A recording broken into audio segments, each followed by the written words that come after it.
Hello, and welcome to the Honest Youth Pastor YouTube channel, the channel that helps believers use biblical discernment in all aspects of life today.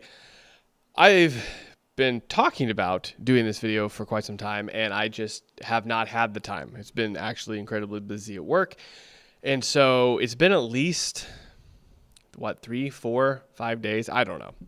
I know a lot of videos have been made on this, but late to the party as always, and figured what I haven't seen is a number of people go through the whole video. So what I have seen are people reacting to parts of the video, even though I haven't actually finished a whole one of those. I'm aware that a few people that I follow on YouTube have reacted to this in some form or fashion. I just don't know exactly everything they've said in regards to that. So today we are going to do what I always do here, which is a very long and drawn out process of walking through the entire video. Now, the video itself is an hour long, as many of you probably know, because you've probably already watched it. So I don't even know if this is going to be helpful to you, but we're going to give it a shot either way. Now, in case you don't know anything about this, which I doubt, but maybe you don't. New Christendom Press, which is a publishing house that is connected to, I think it's Refuge Church, that's pastored by Eric Kahn and Brian Sauvé and a couple other guys, put on a conference. And at that conference, as you may or may not know, if you host conferences, those have to be paid for in some way, form, or fashion. And so you get sponsors. Now, one of the sponsors apparently for New Christendom Press's conference was a publishing house, also a publishing house called Antelope Hill. And Antelope Hill posted some different pictures from their booth at the conference that had fascist, pro-right, pro-white, a lot of things. You can go look them up on their table. And obviously, I think I at least made one post about it. I think I made one post about it the day I found out about it right before I went to bed. Neil Shimvey, I think is his name. He posted about it, so I just kind of retweeted that. And so anyway, I posted about it, looked up the publishing house, a couple things because I didn't know what they were even all about. And you can go check them out. You can do the whole thing. There's actually after I'm done with this, I'll put in the description a video that the guy that was manning the booth did while they were there, and he isn't shy at all about what Antelope Hill does and what they promote, and that they are everything that everyone assumes that they are, which is very mustache man aligned. So you can go check them out. What we're going to be looking at today is obviously because of all of that got stirred up online. Brian and Eric do a podcast on their, I don't even know what it's called, King's Hall, I think is what it's called, podcast to discuss the controversy. Now we're going to be watching this. Now I made a post really quick. I want to make sure that I read my post because there's some people asking what are you doing? What are you talking about? After I watched this, so I watched it on 1.5 speed again as I was about to go to bed, the day they posted it. And I said, this is long, but I think it's helpful. They take accountability where needed and stand 10 toes down on what they believe, being transparent about what occurred. Brian and Eric do seem genuine here, and I have no reason to believe they aren't. The real underlying issue seems to not be New Christendom Press themselves, but the people primarily online that were so quick to be okay with openly aligning themselves with both New Christendom Press and the Mustache Man. And so we'll look at the whole thing because I obviously that I don't think was clear enough in regards to what I thought about the whole thing. So I thought it would be helpful to walk through the whole thing. A few things before we begin. I got a couple people in the chat. I'm Clifford today. Hey, what's up? Interesting. He's doing a video too, apparently. So that'll be interesting to see his. And then thank you for the super chat. That is awesome. I appreciate it very much. So let's go ahead and hop into it. Let's go over to the reaction screen. and get into this because it's a long video. And if you've watched any of my videos before, you also know that I make them even longer. Now, there are some very boring parts of this. The beginning of this is very boring, but for the sake of full context and to show sort of their attitude toward this whole thing, I think it's really important to watch the whole thing. So I'm going to play it all the way through and pause in case you're new here and pause where I think appropriate to make comment. And that's what we do here in case you're new. So let's get into it. This episode of the King's Hall podcast. I'm one of your hosts, Eric Kahn, joined today by the cut svelte Brian Sauvé. Thank you, Eric. I, as always, needed that. Your voice sounds a little tired, Eric. No reason. Why? No reason. It is actually funny. We just got done with the conference, 2026. So we're doing a recap. Brian, we were talking about this, but like even preaching yesterday during the service, Yeah. like we have both sounded like teenagers at multiple points Yeah. with cracking voices. Yeah. A lot of talking. Yeah, a lot of talking. I think I've been talking for 18 hours a day for 6 days straight at this point, which is really good for your vocal folds. So I'm feeling good. Well, I mean, I really wonder how many words were spoken, because when you factor in like mixers, Yeah. talks, and then just being on the floor talking to so many different people. Hundreds of people. Yeah. I mean, I like talking, Again, just stick with me here. There's a lot of this. but I got to the point where, like, we were riding home and my wife, she was like, "This is the quietest I've ever seen you." And I was like, literally my vocal cords don't work. They're just singing at church. Yeah. Conducting the singing on Sunday. I will not lie. I was lip syncing, but not because I was not trying to make sounds come out, but they just were not, they would no longer come out of the vocal apparatus. So it was, praise God, the people held it down. They showed up and sang. So Our vocal cords are like power lifters after a powerlifting competition. yeah, I think it is equally. I would actually put it a little bit more strongly. I would say that our vocal cords are kind of like Aragorn after Helm's Deep, something a little more heroic, Yeah. something like that. Our vocal cords have been on the ride of the Rohirrim. Let's go. So great conference, obviously. War for Normal. This year was interesting to me. It's the biggest one we've had. Yep. We started with 200 people 4 years ago. Yeah. Is that right? 4 Yeah. years ago? 4 years ago, 200 people. Like, what are we doing here? Like, how do we do a conference? Yeah, it kind of shocked me. I think Ben at one point asked, like, who is here for the first time? Yeah. There was a lot of hands. Way more than I expected. Yeah. We had people who had been there all 4 years, which Yeah. was like obviously a small group. We had people that were there a couple times, but yeah, probably over half. Like, no, I've never actually been to the conference, which was really amazing to meet all those folks. And Yeah. just like some of the highest quality. I feel like every single year, the quality of men, women, families. Yeah. Like, one thing I noticed this year, we have more kids than we've ever had at the conference.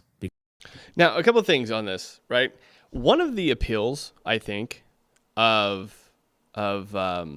think maybe Brian specifically, maybe I just see his stuff more because of his music, but one of the appeals of a conference like this that they're hosting is that most conferences are not family friendly in regards to like bring your kids. By family friendly, I mean they don't encourage that, right? They don't price accordingly to that, and so it's one of those things where oftentimes you do have to like, all right, well, is one person going? Is a husband and wife going? And usually you can't take the whole family, especially if you have multiple kids, because you're looking at tickets for everybody. You're looking for all that. So kudos to them for at least putting on a conference that encourages that kind of thing, because that is often not how the pricing structure works. Also, it is, I think, important to take note, regardless of like where we end up at the end of this video, that a conference that grows that much in 4 years is pretty, I mean, it's pretty impressive, because you're going from 200 people 4 years ago to 1,500 now. I don't do math well, but I know that's a very large jump in just 4 years. And so when you're looking at that, again, regardless of where you come down on the side of any of this, one of the things that is important to look at is the reality that is exponential growth. And so something that they're saying, right? Again, I know we're looking specifically at the content they're addressing here, but the things that they're saying are obviously the things that you're saying aside from the controversy and what it entails are appealing to specifically young families. And so that is something to take note of what's going on. As we said, let's make it as affordable as possible. Let's launch the family pass that lowered the cost for the average family by like 40 to 50%. Yeah. With kids. And so we had tons of kids, but they were not disruptive. No. There was very little, like it was actually similar to a church service at our church where the kids are really well trained.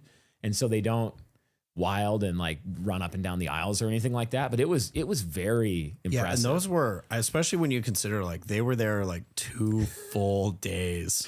The kids are like, this is the worst thing that's ever happened to me. I did have to laugh yet again. It was like Sunday and we're doing the picnic and all the kids, and they're like 2 lines, and they were like, we got knights out there in like battle armor. Yes. And the kids are marching at each other. Some of them had been planning for weeks. They were like, we're going to do our stick fight at the picnic. They had some wiggles to get out. Yeah, they had been building them up.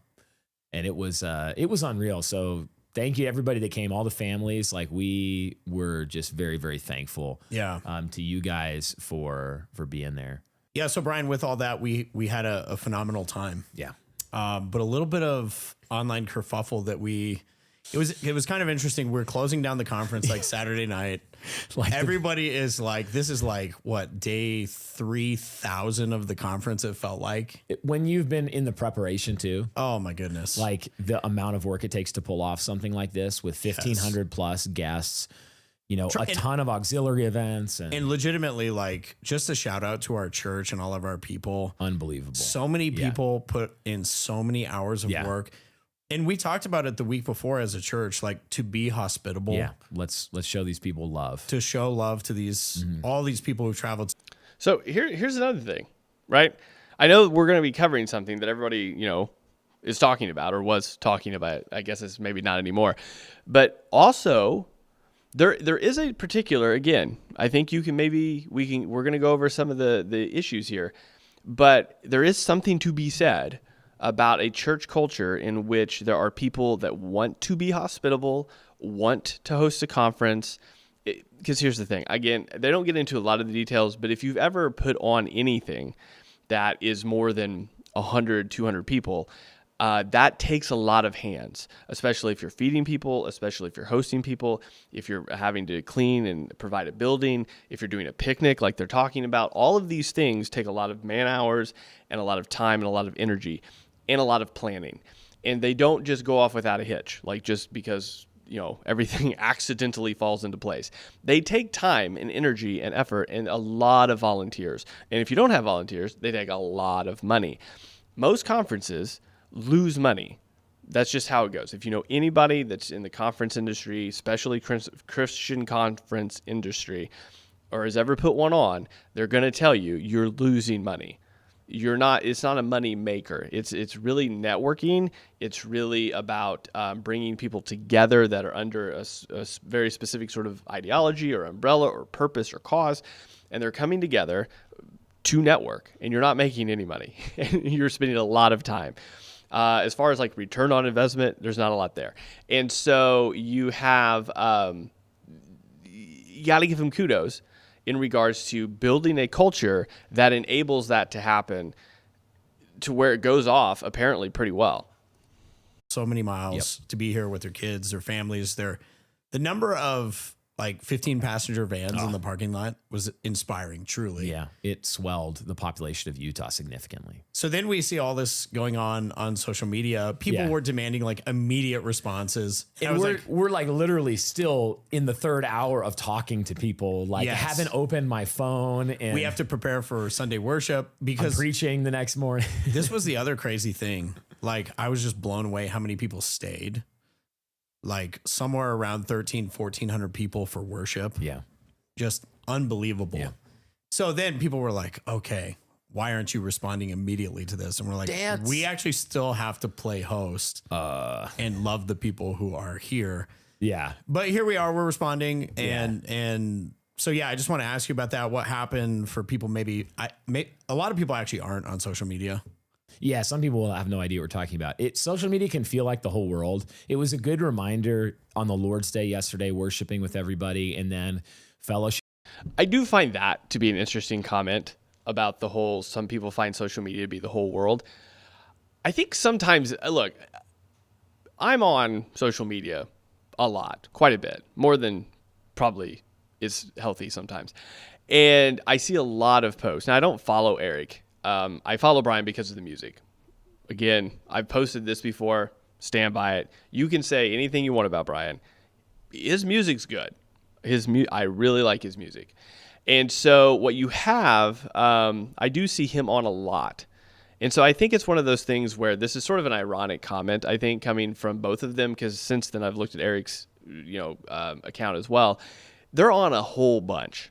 And definitely the people that are like hardcore followers of theirs, all the Aeon accounts that just like act like they're 14, they're on a lot too. And so this idea of like, don't be online, all the time, it seems to be sort of how most of the people found out about them. And so while I totally agree, online is not the real world. I just found that as an ironic comment because they are on almost all the time. Most of the things that, in fact, I see Brian comment about that aren't music related are usually things that are online as well. Shipping over lunch and the picnic afterward. Hearing from a bunch of people that were just like, that what they took away from the conference versus if you had just like only the internet, what you would think we were doing is like people would think that it was a goose stepping like SS march around Weber and Davis County and that, people were like chanting in German and call. So I think, again, maybe he's being like overly sarcastic here. I didn't see anybody even imply that. What they're going to get to why there may be that assumption, but nobody's even implying that. In fact, one of the all of the things that I saw about it initially were simply about the vendor and the vendor being there. And so perhaps, and I think he probably is, being a little overly sarcastic here in regards to what the people would have assumed was going on there. But in reality, all of the concern, which apparently, I don't know if these two are so much about the word concern. Maybe they are, maybe they aren't. I don't know. A lot of their followers are very upset about the word being used, concern. But a lot of the concern was that the vendor was there in the first place, which we'll address a little bit. But just to sort of clarify, I don't know if I saw any post where people were like, well, everyone there is obviously a Mustache Man follower. I didn't see that as an assumption. Calling for acts of violence or something. And it was more like, hanging out, talking about parenting and local political engagement, like being good churchmen and all that. Yeah, building a productive household. Yeah. Even the questions, I just want to say, the questions that we were fielding from people, like it was all pastoral. Yeah, we brought the whole session of Refuge Church on the stage for a 60 or 90 minute Q&A live. We're just, hey, let's go around with a mic and what are your questions? Because we've gotten the sense over the years that, we talk a lot about church and culture and politics and stuff on King's Hall and a lot of our shows. But we just kept getting the sense like what people are hungry for too. They care about that stuff, but it's like, how do I be a good dad? Yeah. How do I discipline? Hey, I see your church. There are a lot of kids, but there are also a lot of well-behaved kids. How do you discipline? How do you? So one of the concerns about that is if you have 1,500 people coming there from other churches, I'm assuming they go to church somewhere. You have that many people coming to your church and then asking those questions. There seems to be a lack, and maybe this is why this seems to be the sense I'm getting as well from some people online, is that if you don't have that within your local church, like older men that are good examples that you can ask the question, how do you parent well? Like that's an issue. I mean, it's a very basic one. It's a Titus 2 thing. Like there are supposed to be godly men within your local assembly that are going to be able to mentor you and answer your questions and demonstrate these things for you. And so if you're having to ask other people that aren't in your local church, there's nothing wrong with that. I'm just saying that it's one of those things that do you not have that where you're already at? But I think that is one of the appeals, again, to give them credit where credit is due. I think that is one of the appeals that people, like one of the reasons they really like the King's Hall or Refuge Church or Brian specifically or Eric specifically, is because there is a missing piece. And I think pastors and older Christian men and women need to pay attention to this. There is a want and a desire to learn things other than theology, right? There's an understanding that theology is important, but how do you practically apply that? That's why when we do the sermon reviews, one of the criteria is how do you, like, is there practical application of the text? Because if there's not, you're missing an enormous piece of what preaching and teaching is, which is applying that text rightly to everyday situations. And if you are missing that in your local church, you will try to find that elsewhere. And I think one of the appeals of everything that these two do is that. And the sad part is, I think it goes back to Paul when he's talking to the Corinthians. He says you have a lot of teachers, but very few fathers. If you don't have, older godly fathers within the church, you'll seek out teachers elsewhere. And I think part of the platform that they have is because of that. Questions about how to honor parents. We talked a ton about the concept of honoring up the chain of hierarchy. Yeah. How you talk to your real Zionist dad or something, and like it's just not about converting your parents to all of your niche boutique beliefs or whatever, but just really doing a good job. So we talked about that, honoring your pastors, giving them don't go and over 6 months develop like 18 beliefs that are contrary to your normal church life and then present them to your pastor as a fait accompli, but actually give them the courtesy of like, hey, I've been looking at, tell them if you think I shouldn't, whether it's patriarchy or paedobaptism or whatever, because as pastors, we are constantly, you got to give him kudos on this too, right? Now, again, they're not addressing the elephant in the room, as it were. They'll get to that in a minute. But the advice, there's no reason to not assume this is the advice that they're giving. If this is the advice that they're giving, how to honor, your mother and father that may have different opinions of you on different theological things, or if you've been studying and your theological views are shifting, don't just leave your church. Don't just say, well, if you don't change this, I'm leaving. Like, go to your pastor and have a discussion. All of this is good advice. Real pastoral ministry, like, every once in a while, you'll have someone come to you and say, hey, for 8 months, I've been studying Roman Catholicism and I'm converting. You're like, well, it would have been nice to know that like earlier. So we could talk about it. So people are sometimes surprised to hear us say this, but we're constantly telling people before Bright Hearth or the King's Hall, like brings you all the way down, whatever. And we only say what we think is true. Even so, don't be disruptive to your church. Honor your elders. Like, make sure they give them the opportunity to be good, honorable elders who persuade you and are involved in and overseeing. Now, one of the curious things I would have in this discussion is how either one of these two would react if their elders, like if the elders of the theoretical person's church tell them you shouldn't follow, anything that Brian Sauvé or Eric Kahn do because of XYZ. So if the elders of a local church say don't follow these guys, would Eric and Brian be like, all right, well, honor your elders in that regard? That's a question I would have, because there's quite a few people online that have been very clear about like these guys are like, no, the way they based upon this video, by the time we get to the end of it, they would say do not follow these guys. And so it'd be very interesting to hear from Brian and Eric, which they don't need to answer this, but it would be very interesting to know their answer. Would they say honor your elders even if your elders are Zionist, even if your elders tell people not to follow anything that these two say? Like, would they still be on board with honor those elders and stay in that church?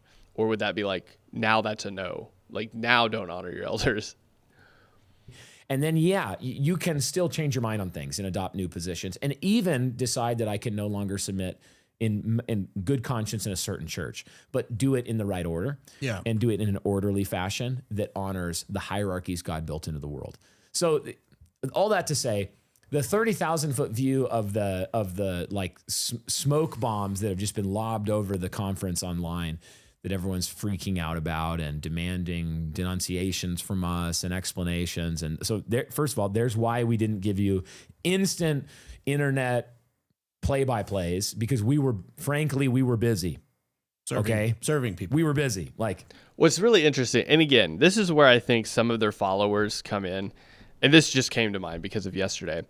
A lot of their or one specifically, was like, because I had posted something about it shouldn't be hard to denounce the mustache man.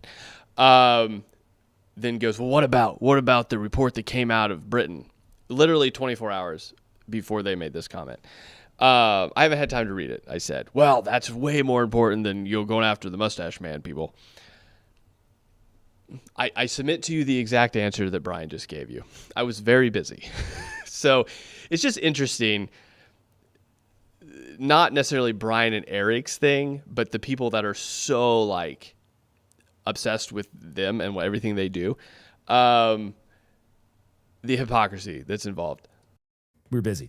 So we had, as we do every year with conferences, we have lots of different businesses and productive households, from small businesses that are households to, and like solo entrepreneurs, to larger businesses that sponsor various auxiliary events or have a booth at the sponsor area that's like in the next room.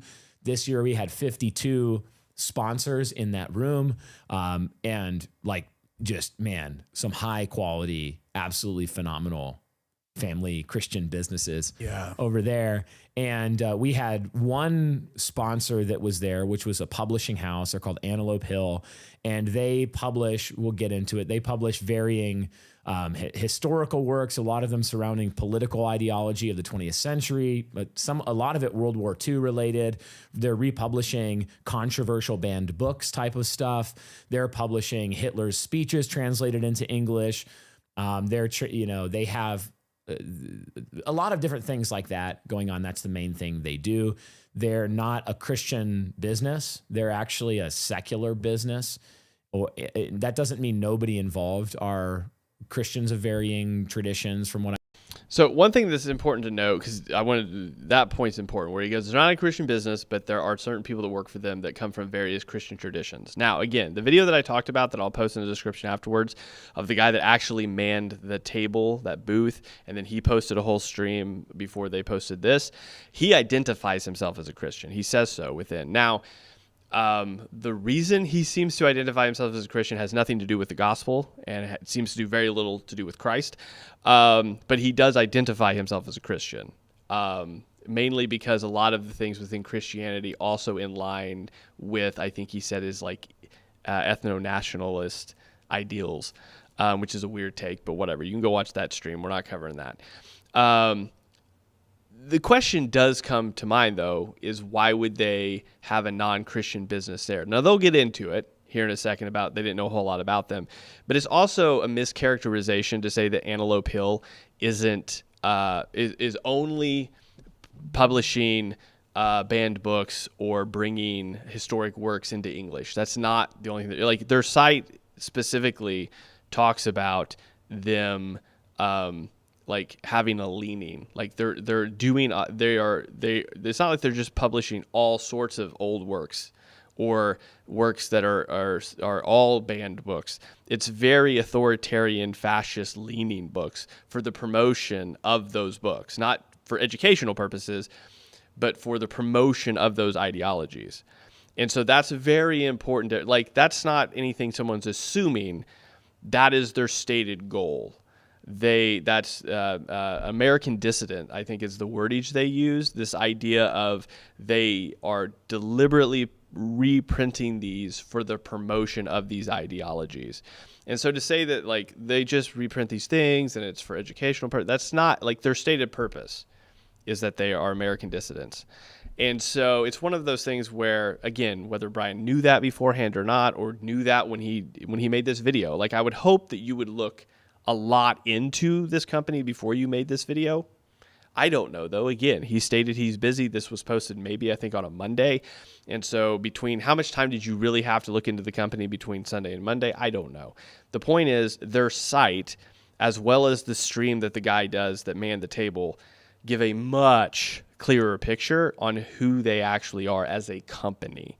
And this company submits their name to fund this conference, to come to this conference, to have access to the New Christian Press people. And so, again, just a clarifying term here. Again, I don't know if Brian knows this or not. I have no idea. But you can go look, and it's very clear very quickly by their own words, as well as how they present themselves. This is a promotion of these ideologies, not simply a reprinting for educational purposes. That is a very important distinction. I understand at this point, but that's their kind of thing. And so some of the usual suspects on Twitter, all of a sudden just organically discovered, meaning they were hovering over our every move, waiting for whatever thing they thought could most freak the most number of people out and paint us in the worst possible light that they could conceive of, that would be at least related to something that might possibly be true.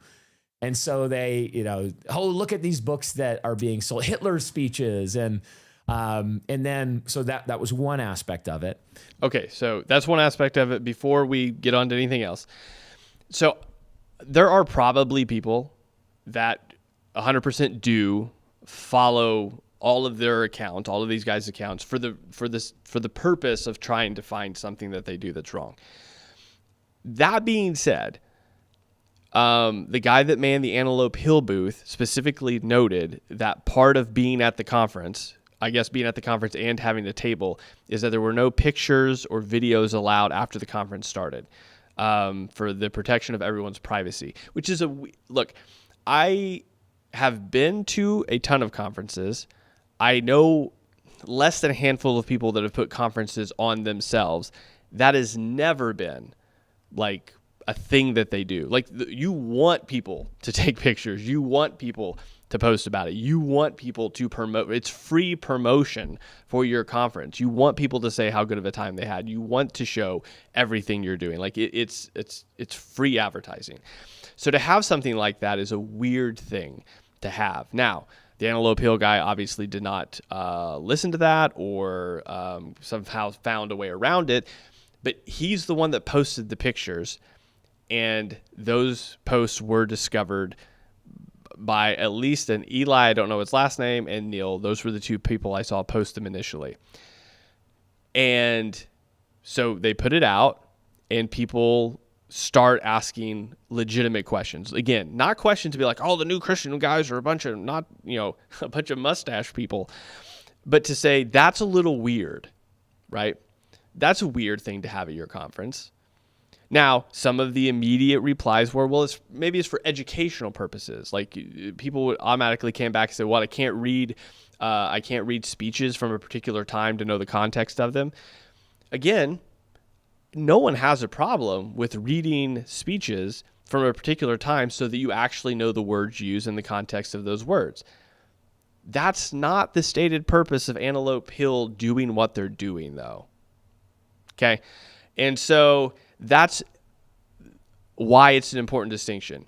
If you have a bunch of historical works there that are from every time and place during a certain period of time for the sole purpose of education, okay, let's do that. I remember hearing a story a while back whenever, I forget what conference it was, but it was when N.T. Wright's A New Perspective on Paul came out. They gave the book out to everyone, not because they wanted everyone to be like, hey, read this, is so amazing, but because they wanted to make sure that people knew about N.T. Wright's new book and the dangers of his writing on the New Perspective on Paul. And so it was a stated warning. It was a stated thing that this is the reason we're giving you this, so that you don't have to spend your own money to buy it and read it. We're giving it to you so that you can read it, so you can be prepared to answer the questions that may come from the publication of this book. It's an educational reason we're giving this to you. Now, obviously, the New Perspective on Paul and the essential speeches of Adolf Hitler are entirely two different things.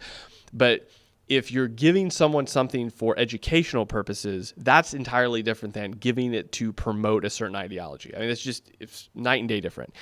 And so were people hovering over to try to ruin, New Christian Press's day?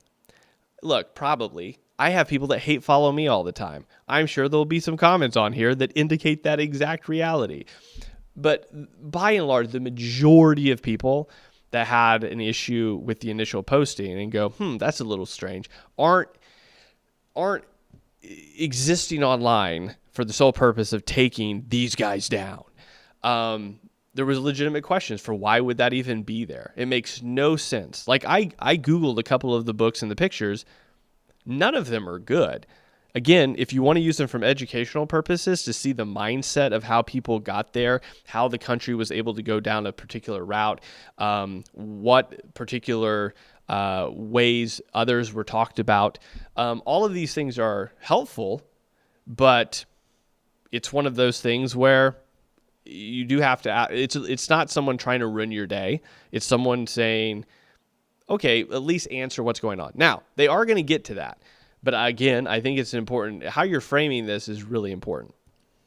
But then related to that, the business, Antelope Hill, they, which we've learned since then, this was not something that we knew, but they have a flyer that they keep, that they like hand out with purchases. So if you buy a book, they're like, give you this flyer. And it's from their perspective, these are some businesses or people that are kind of aligned with us on something or other. Again, a secular business. So to them, it was a pretty broad coalition. Generally, I think they try to say like, these are groups that we consider pro-white. So they're like for the Western and nationalist view of preserving Western European culture, Anglo culture in America, and that sort of thing, which, as we've spoken to many times, we think is a very important issue today in light of the full court press of multiculturalism and unlimited infinity immigration and replacement migration and the collapse of birth rates and all the things we've talked about a zillion times on the King's Hall. Why someone hears that and they go, that's crazy, but it's, if you just know our published works, it's like that we'd care about something like that for the reasons we've said before. And on this list, though, there were all sorts of stuff. Okay, so it's important to note that he's not talking about the books they were selling. He doesn't seem to care about the books that were selling at all. He does seem to care about the flyer a little bit. Because in general, Brian says that they agree with the idea of the purpose of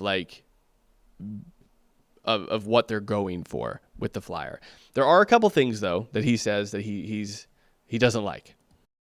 Some of them like literal paganism, like tarot cards and stuff that we would never in a million years want to distribute to people or have our name associated with. Stuff that like even, hey, do you want to be pro-white? Well, then don't give them demon cards. Or like I think there's a trashy men's magazine that had some questionable imagery. People were saying it like linked to pornography sites. I actually think that was just a rumor. It's not true, but we had our guys go through and look at every link after the fact. I think it was more like red pill adjacent. Yeah, which is definitely from our perspective, there's probably stuff in it that we go, yeah, that's pornographic and we're not for that. So that's both of those things together. Those are kind of two separate things. This link issue on the flyer, and then the like actual publishing house and what they publish is another separate issue. I think we could talk about both. But really briefly, here's how they ended up there at the sponsor village. Okay, so he's going to talk about both. The big issue he has with the flyer, in his own words, was simply that it had some tarot cards on it, right? So anything paganism, and then anything that was that had some. He already used it, so I'm sure the video will be flagged. So anything pornography related, and so those are the two big issues he has with it. He doesn't have any issue with any of the other stuff on the flyer. Now he said it here in a minute. He's going to talk about the books, But in general, the flyer, they had their guys go through the whole flyer. Now, to be fair, I don't have time to go double check all the links on the flyer to make sure that's all the issues that were there. Somebody else may have the time. So I'm just going to say, in general, okay, that was what was on the flyer. And the rest of it, I guess, is just he said it, pro-white companies. And so he doesn't have an issue with any of that. He does have an issue, though, with the tarot cards, the paganism, and the pornography. Now, how did they get there? And then after that, we'll look at the books that were on the table. Now, what he's about to say, if you haven't seen this video, I think is it's interesting in regards to there's obviously holes, and there have been for the last 4 years, holes in their process of actually vetting people to make sure. Now, again, the guys that are in this camp are very much about aligning around the same values. So you would think that there would be some sort of mechanism in place to ensure that no one gets in there that doesn't align with their values, right? If you go to a particular conference that has a very particular denominational leaning, no one's getting in that conference that has a different denominational leaning, okay? No, I mean, it's just, that's not going to happen, especially if it's theologically different. And then even if it's something like, is the SBC going to have an egalitarian female pastor booth in their conference? No, they're not going to do that. Are the Methodists going to have anything with patriarchy at their conference? Of course they're not, right? Is any liberal theology conference going to have anybody that's even remotely conservative? Of course they're not. They're going to vet all of the people coming. So how this happened the way he says it happened demonstrates a massive hole in their process. And then here's what we think of that and what we've done. So they ended up there because when you're planning a conference of the size that we are, it's now 1,500 plus people. We sold out of literally every event that we had. We had to close because we were out of room. We added seats, we did everything we could, but we were sold out. One of our main guys who works at New Christendom Press has been in the event AV conference industry for more than a decade and has told us, an event this size usually has at least one and sometimes multiple full-time employees just doing the event for a year. It's actually incredible to me how much work it is. The first year, when it was 200 people, okay, that's one thing. It felt like an insane amount of work with that. But now that the thing is 1,500 plus, I mean, multiple events across multiple days. Yeah. Just the amount of logistics and decisions that go into this process. I think you said at one point too, it's for months ahead of time. Yeah.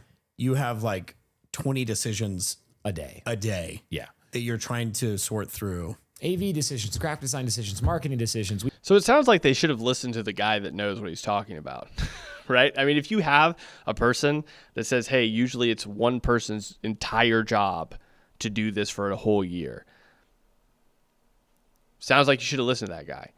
Now, on the other side of it, they're saying there was so much to do, 20 decisions a day. It sounds like to me that they just sort of started pencil whipping stuff because they were it's just one more decision, just yes, right?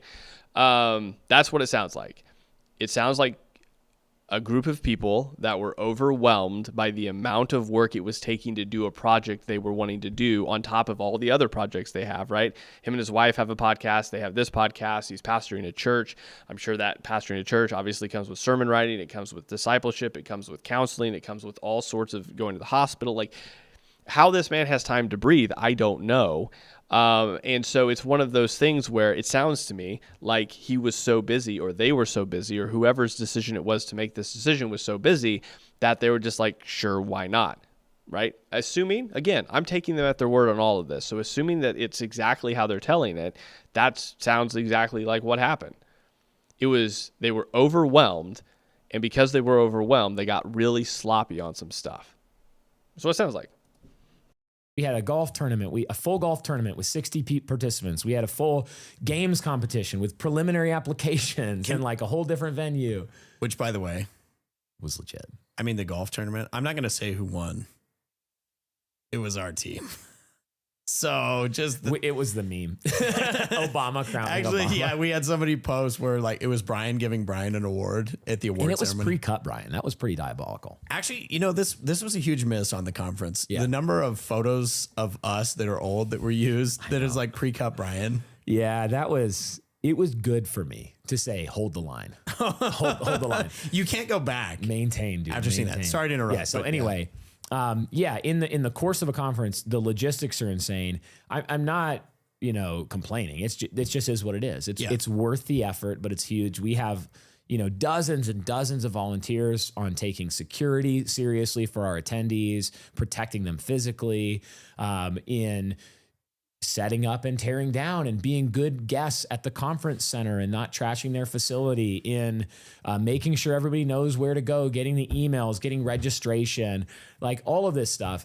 In conjunction with that, we have a team that is working on, because these are very expensive, and we genuinely, our conference is less than half the price of another conference I'm aware of that's similar in our space to come to, like less than half. Yeah, and for like a whole family. A lot of families are spending $1,000 to $1,500 on tickets alone. By the time all their kids get tickets, ours was $300 for the whole. So this is one of the things that I say where they kind of just talk and talk and talk. It's the same thing of saying it was a lot of work, but they're using it was a lot of work to excuse the fact that felt like, out of everything that fell through the cracks, this one particular vendor fell through the cracks. That's how it's sort of built up, right? There's a lot of other things that could have went wrong. They don't name any other thing that went wrong, except like, because we were so busy, this guy got through. Family. Yeah. Okay. So insane amount of work. We have a team that's working on sponsors, and a team that's like, hey, let's find Christian businesses who will come in and that we would come bring a booth and sell a lot of it is more like, handmade ceramic goods, or handmade soaps and different things like that. Great Christian businesses, which is what we focus on at New Christendom Press, is in finding sponsors who are good Christian businesses that we want to say, let's keep our dollars in the community of saints. If you're going to buy coffee anyway, you should buy coffee from Lux Coffee, because Lux Coffee. So why was Antelope Hill invited then? They specifically say they're not a Christian business. And if we're trying to keep money within the family of God with only Christian businesses, why is Antelope Hill, clearly not Christian business. You said that. You said they're not a Christian business. Why were they invited in? Like, why were the only Christian business or non-Christian business invited in? Like, how was the one hole in the entire process this vendor only, right? How did everything else go off without a hitch? But it's just this one vendor that got through. That would be my one question, right? With all of this, because the way it's built up, and again, I get it. I've hosted events, not to this size. I know people that have hosted events to this size, and a lot of things typically go not quite how you would want them to go. But how did everything go off without a hitch except this one thing, right? You can't just say we were super busy, we were really busy, we did all of these other things right, and this just get to the point where you say, oh, we got this. This is how this happened. Those are our guys. And that's a Christian who's going to pay his rent, and you're going to buy coffee anyway. So that's what we're all about with these. And we've got guys selling those, and we had over 150 inquiries, again, brought in more than 50 individual booths. And in that process, each one of those, first of all, Eric and I are not like, we actually now next year, every year after the conference, we do a whole week-long debrief. Like, what do we need to do better next year? And this is one of them now where it's like, yeah, Eric and I actually need to do a real look through before anything's approved on a sponsor table. And really, like, from one of the main reasons, even thinking about Antelope Hill being there, is like, because we actually do want to support Christian businesses and the Christian economy being there. And so, yeah, like, there's one where, again, there was no discrete, let's go deep dive and like, let's run down the amount of work to do that with 52 booths. If Eric and I were doing it, or like, so it's not that they even have to do it. right? I mean, they're pastors, so they understand that a lot of things are delegated out. You have people, this is the whole purpose of deacons, administrative work, okay? So you should have someone, and it doesn't have to be a deacon in your church, but it would be someone that is responsible, that is knowledgeable, that you trust, that would go around. You said there was 115-ish, I don't know. He said 100 something people that said, hey, we want to sponsor, and then they had to whittle that down to 52. And somehow, as the whittling down process occurred, Antelope Hill still got through the initial cut and then got to be one of the 52. Someone had to look at those. I mean, there is somebody within New Christian Press that was responsible for looking at that list and not just saying, I guess we'll pick these, right? I mean, surely there was somebody there that actually went through and checked to verify what these businesses were and what they stood for. Like you don't even have to call the people. You just have to go to their site and see, okay, what do they say about themselves? What are they doing? What are they all about? You can do all of that. And Google even now summarizes in general, like, again, please don't do your conference checklist and check work via Google. But if you're going to be super lazy about it, that is at least one way to do it. And so it seems, again, you can't just use the excuse we were super busy and we couldn't do it. Now, guys, I know we're an hour in. We're only 20 minutes into an hour-long video. My apologies, but if you're new here, this is how it's done. If you've been here for a while, this is no surprise to you. Even our team, it becomes sort of prohibitive. In the past, as we've been a little smaller and have been growing, it was much easier just to kind of assume like, hey, every booth that's there, they're going to be like our Christian business sponsors and stuff like that. But now, as it's gotten bigger, you do start to get people that we actually don't know that well. So Antelope Hill, we'll talk about those two issues, by the way, the books and about the flyer. But the way that they ended up on the list, just to be honest, like I don't know if this will probably make some people mad and probably disappoint other people's whatever. It wasn't like we're going and recruiting them or anything. My level of understanding of Antelope Hill before the conference, pretty much through the conference, was I own a book of theirs that I haven't yet read that I got as a gift at Christmas. And it's a book about, I'm actually not even 100%, it's like the Sword of Christ. Yeah, it's mostly like, I have the book, I've read it. Yeah. Basically about like anti-Zionism. Like, what's the problem with Zionism in America? What's the truth? I don't know. Haven't read it either. I looked it up on Google. Apparently, it does have some to do with Zionism, but it's very much more about ethnic centrism in regards to Christianity taking root, according to Google, within European societies, and how European societies should go back to basically the times of the Crusades in how we do things. That's the Google gist of it. No idea if that's true or not. But that's like me picking a car based on its color, right? And not looking at the engine, not looking at if the windows work, not looking at if it turns on. It's like, hey, that's a cool, that car looks cool. I think I should buy that car. That is a crazy way to go about something. I have a book from them.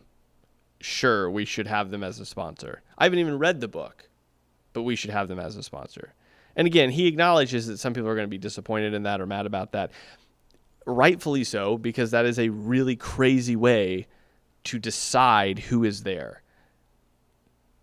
And apparently he did have some decision in it, because he's like, oh yeah, I kind of know them because I have a book from them I haven't read yet. At best, it shows like a lack of involvement in the process. And two, if they're as busy as they say they were, which again, putting on something that large is going to be exhausting. There has to be, and again, to give them kudos where kudos is due, they said that there will be check processes in the future.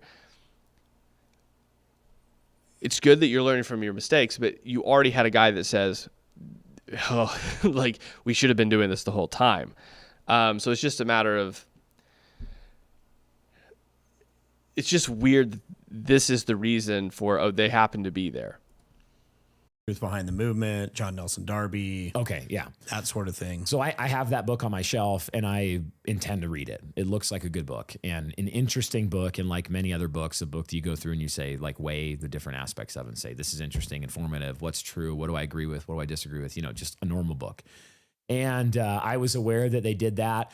And then I was aware of that they republished basically. It's like you think about the Reformed Ressourcement movement where you go and find what did Junius say? What was, what has been only published in Latin? Again, we already discussed this when you talked about it before. This is not the same thing. Okay. Because, well, hold on. It is somewhat the same thing in regards to the whatever reform book company he's talking about. I recognize them. I just can't remember their name. They purposely publish reformed works because that is the thing that they are promoting. Antelope Hill only publishes these type of works because that is the type of work they're promoting. So in that regard, yes, they are doing a very similar thing because they are republishing works of people they agree with and want other people to read and believe and accept. In that way, they are the same.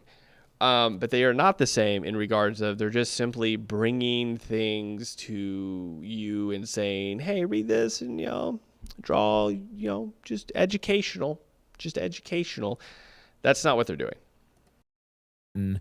Or in a language that hasn't yet reached our publications, and then like Reformation Heritage or Banner or whatever, they're going to go try to edit and bring to publication again these books that have been lost.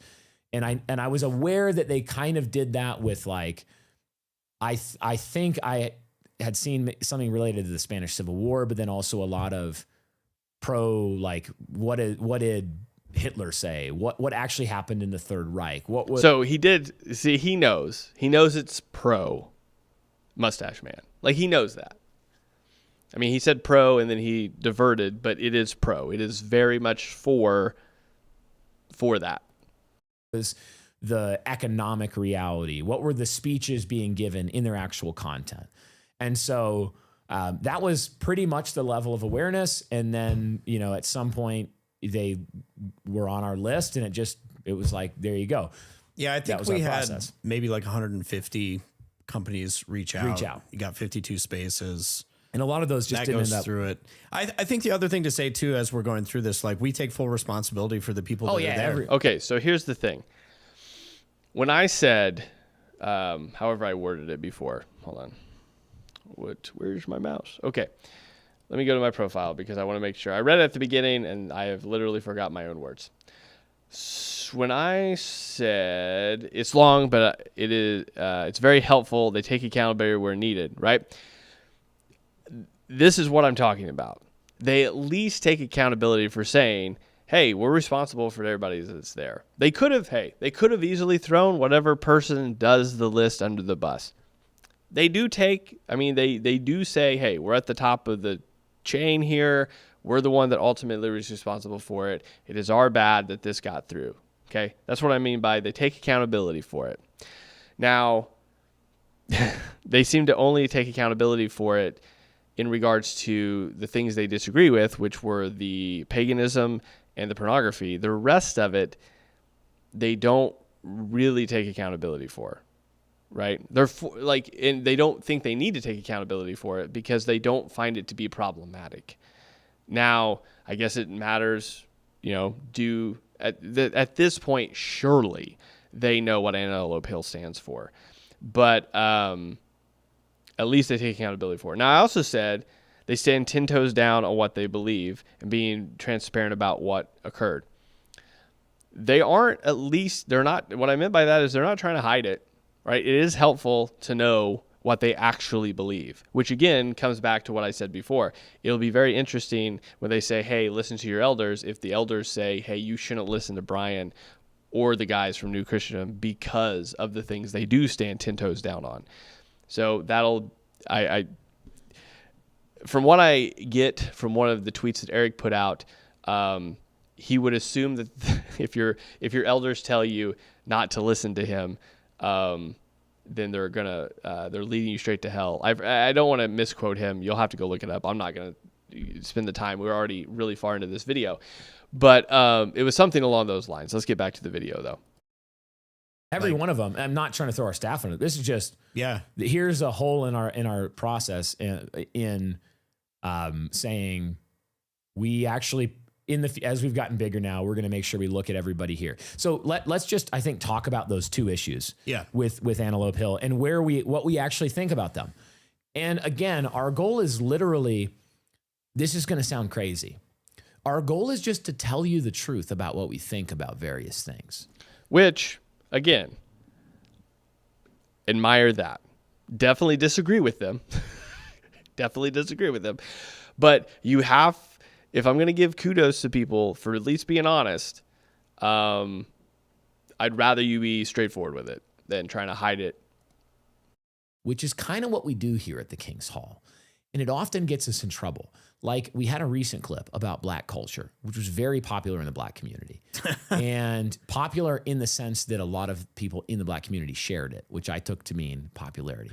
And we did get protested for several months as a church because of this clip. And it started with us adjudicating the issue of like, hey, are we a church that doesn't allow anybody other than a white person to be a member? And we said, no, we actually have Black member. We have we're in Utah, so we have quite a large white membership, but we also have other racial makeup in our church as well. So we said, no, they just can't practice Black culture. Here's what we mean by that. So it doesn't really matter, right? If you have a diverse, there are going to be places that you do not have a diverse makeup of people. And so just because your church is 100% white, because of your particular area, it doesn't mean that you wouldn't welcome other members. The question is, and the reason that question was probably brought up, I don't know.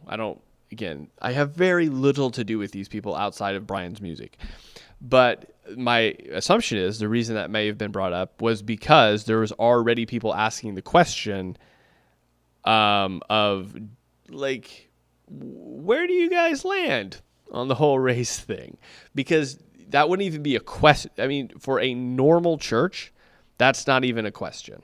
So something had to have been said beforehand that triggered that question. And so his answer was what he's saying here, something about Black culture. Like, they couldn't be in like a ghetto gangbanging type of thing, obviously.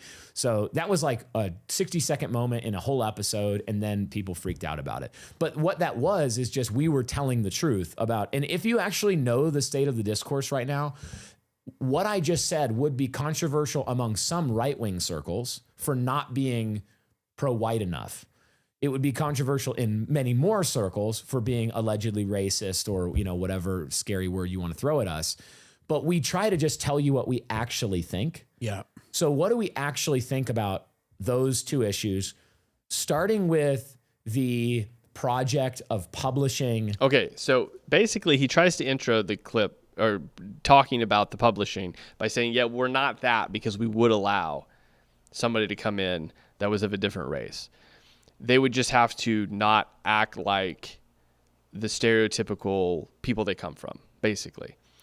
And so to that, though, I would say, like, all right, well, there's a lot better ways to word that than he did. Because here's the thing. I come from a place where there are a lot of what you may call rednecks. And there are certain redneck characteristics that are very close or mimic what he would probably define as, like, Black culture. And so the question then becomes, like, what's your criteria for church membership then? Because if you're basing it on, like, how people act is a weird basis, if that's the sole basis you're basing it on, of how their cultural sort of actions. Because membership should be based on belief and then application of that belief in one's life. And so it really doesn't matter in regards to a cultural attachment to sort of the cultural customs that you have, in as much as the question of, do those cultural customs that you have, are they antithetical to the scripture and how you're supposed to live, right? So if there's a cultural practice where you worship dead ancestors, obviously that cultural practice has to be denied if you are going to become a Christian and come into the church. Whereas the cultural practice of, like, what you eat maybe, or some of the ways you celebrate events in people's lives, such as graduations or marriages, like, some of those things are more culturally tied to you, but they're not antithetical to the scriptures. And so in that way, it doesn't really matter in regards to if, black culture, white culture, Asian culture, it doesn't even matter, because your cultural thing is not tied to, is that cultural thing antithetical to the scriptures? And so there's a better, more pastoral way to even answer that question, than as long as they aren't ghettoing out, right? And so it seems that he's more concerned about appeasing people that have questions about his view on race on both sides, rather than just stating our criteria for membership is based on gospel truths, not cultural ties, unless those cultural ties are antithetical to the gospel. It's just a clearer way. And at that point, you only make the right people upset. And so it's just weird. It's very, very weird that's the wording that was used. Now, again, maybe in the rest of the episode, he does cover that. I don't know. Again, I don't watch his stuff. And so it's one of those things that if you are online a lot and you notice a lot of your stuff is going viral, as Brian apparently does, you are, or you at least should be, more careful with your word usage, not because you're trying to appease the mob, but because you want to make sure you represent Christ well. And because you're always going to make people mad, right? There is nothing you're going to say that isn't going to make someone somewhere mad. But you're not trying to please any of those people anyway.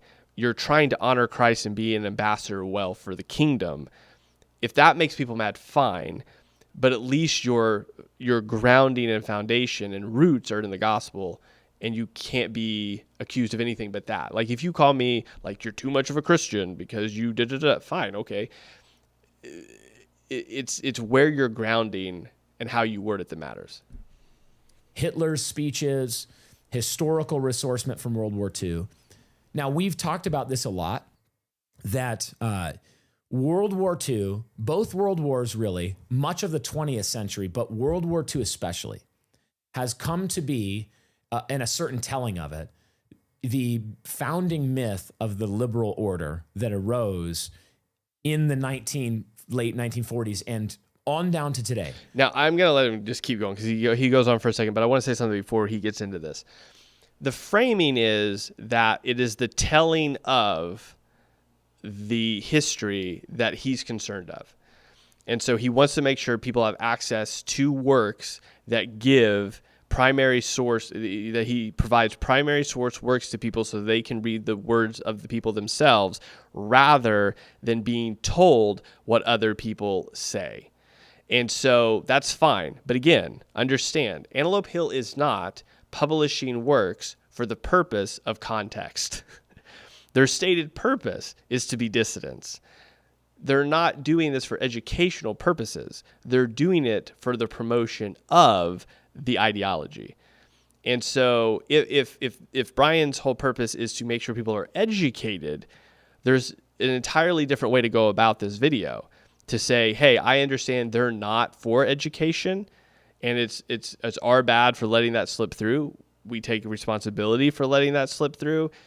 We thought they were one thing and they were another because we didn't do enough research on them, and we're sorry for that. We're not sorry that people can have access to these works, but we are sorry that we had a company come in that is pro this ideology, and it won't happen again. We do believe that you should read these things for educational purposes, but we're not for the promotion of these ideologies. That's not what he's saying, though. He's saying they're here and all they do is print these works. That's just simply not true. Now, I'm going to let him go on for a while because, again, I know this is taking forever to get through. So I'm going to let him go on for quite some time. But that's how it's framed. That dominates our society. Andrew Isker gave a talk at our conference. We'll post it. And he went into, it was really, really good, careful look at why this matters, like why this period matters, because his fundamental thesis, and I think he's correct, is that World War II marked the end of the Westphalian order of nations, where you had the Peace of Westphalia, and basically nations that are largely homogenous racial ethnic groups ruled by monarchs and mainly Christian, and the end of that order And it was replaced with a globalist liberal order that is multicultural, open border, feminist, egalitarian. This gives, it's like the culmination of everything that we have today in liberalism and egalitarianism in a national level. All of our immigration stuff, like it's downstream of this. So we've said this many times before. We do believe that the events surrounding the world wars, especially World War II, are very, very important historically for anybody today who wants to know how to live in the world, wants to know why the world is the way that it is today, what the watershed events are that got us here, what the main issues are. You kind of need to know, like, what was Churchill up to? What was FDR up to? What was Hitler up to? What was Stalin up to? What was Mao up to? What was, and even going further back, but the tentacles on the same kind of monster, what was Gloria Steinem up to? What was Elizabeth Cady Stanton up to? Which the Longhouse book that we've been working on. When you can think of it too like this, like if I was going to study like Soviet era, I would certainly read the speeches of Stalin. Yeah, like I would want to know everything. If you go to any series, Again, it's not an issue of reading or having knowledge of.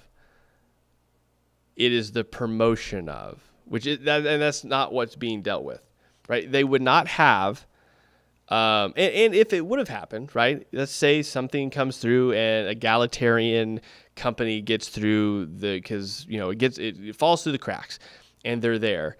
They, if that was the exact same thing, then would they equally say, like, we think you should read the works of the egalitarians so you can understand their viewpoint. We don't agree with them, obviously, but we think you should at least read their works so you know where they're coming from, the culture that egalitarianism sort of grew up in, and so that you can understand how it took over. Again, and he is very clear about that. You need to know about World War II because World War II affects everything after it.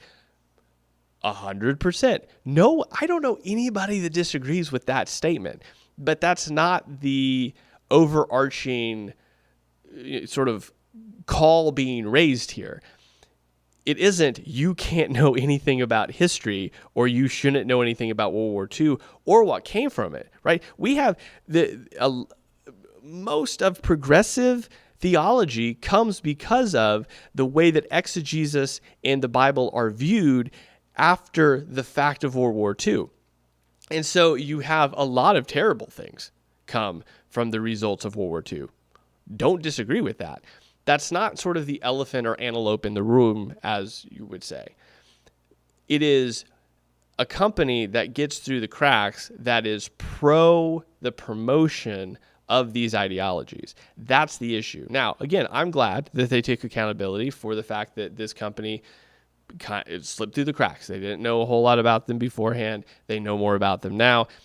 I appreciate the fact that they take accountability and say, hey, it's our bad for having them with a flyer that did tarot cards and pornography. Hey, 100% glad the accountability is taken.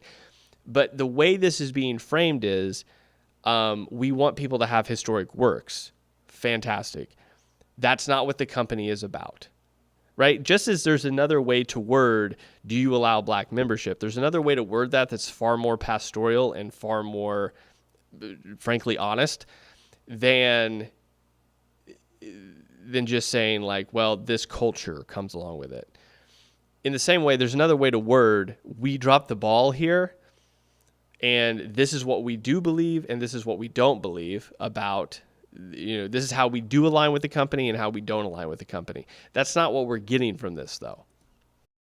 This college, you will read the speeches of Hitler. You will read these, this kind of material. And for the record, I have read, just as one example, the entire memoirs of the Second World War that Winston Churchill wrote, his own words about, and it's like, he's very wordy. It's like 6 volumes, something. It's very long. I've read it twice because I want to know and that's not what's true.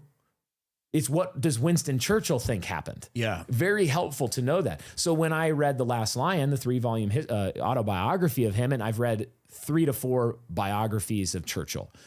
And So what would be helpful, right? If we're using his own words, would for him to say, hey, I read Mein Kampf it's not that it's true, but it's Hitler's words. It's not that I agree with it, but this is what Hitler says happened, right? That's equally like to defer to the Churchill thing is weird when that's not what Antelope Hill publishes. And if we're going on, you need to know the historical record of the day, then deal with what Antelope Hill is actually publishing. And that to deflect to Churchill is contextual only in regards to I personally read the things of the time. And so it's an interesting thing to go to when it's not actually dealing with what they are publishing. The only thing that's really been denounced here, which again, kudos to them, is the tarot cards and the pornography. But we haven't actually dealt with the reality that Antelope Hill does very specific things. It can actually contextualize, because I know his words, what was happening. The same can be done for Germany and the Nazi regime and its rise and its big political thinkers and Adolf Hitler himself and all this stuff. And what happens when you actually do that work is, I think, two things. One, the Nazi and the Hitler of history, basically it falls apart in a lot of ways, because as happens, we oversimplify things and we mythologize things, particularly these things. And so there's Hitler and the Nazi of popular social imagination that is, it has aspects of truth, but it's a caricature, it's a cartoon. Right? Yeah, even when you factor in things like you've read Churchill, but like it was weird, like reading like the glowing things that he said about him early on. Oh yeah. And Churchill.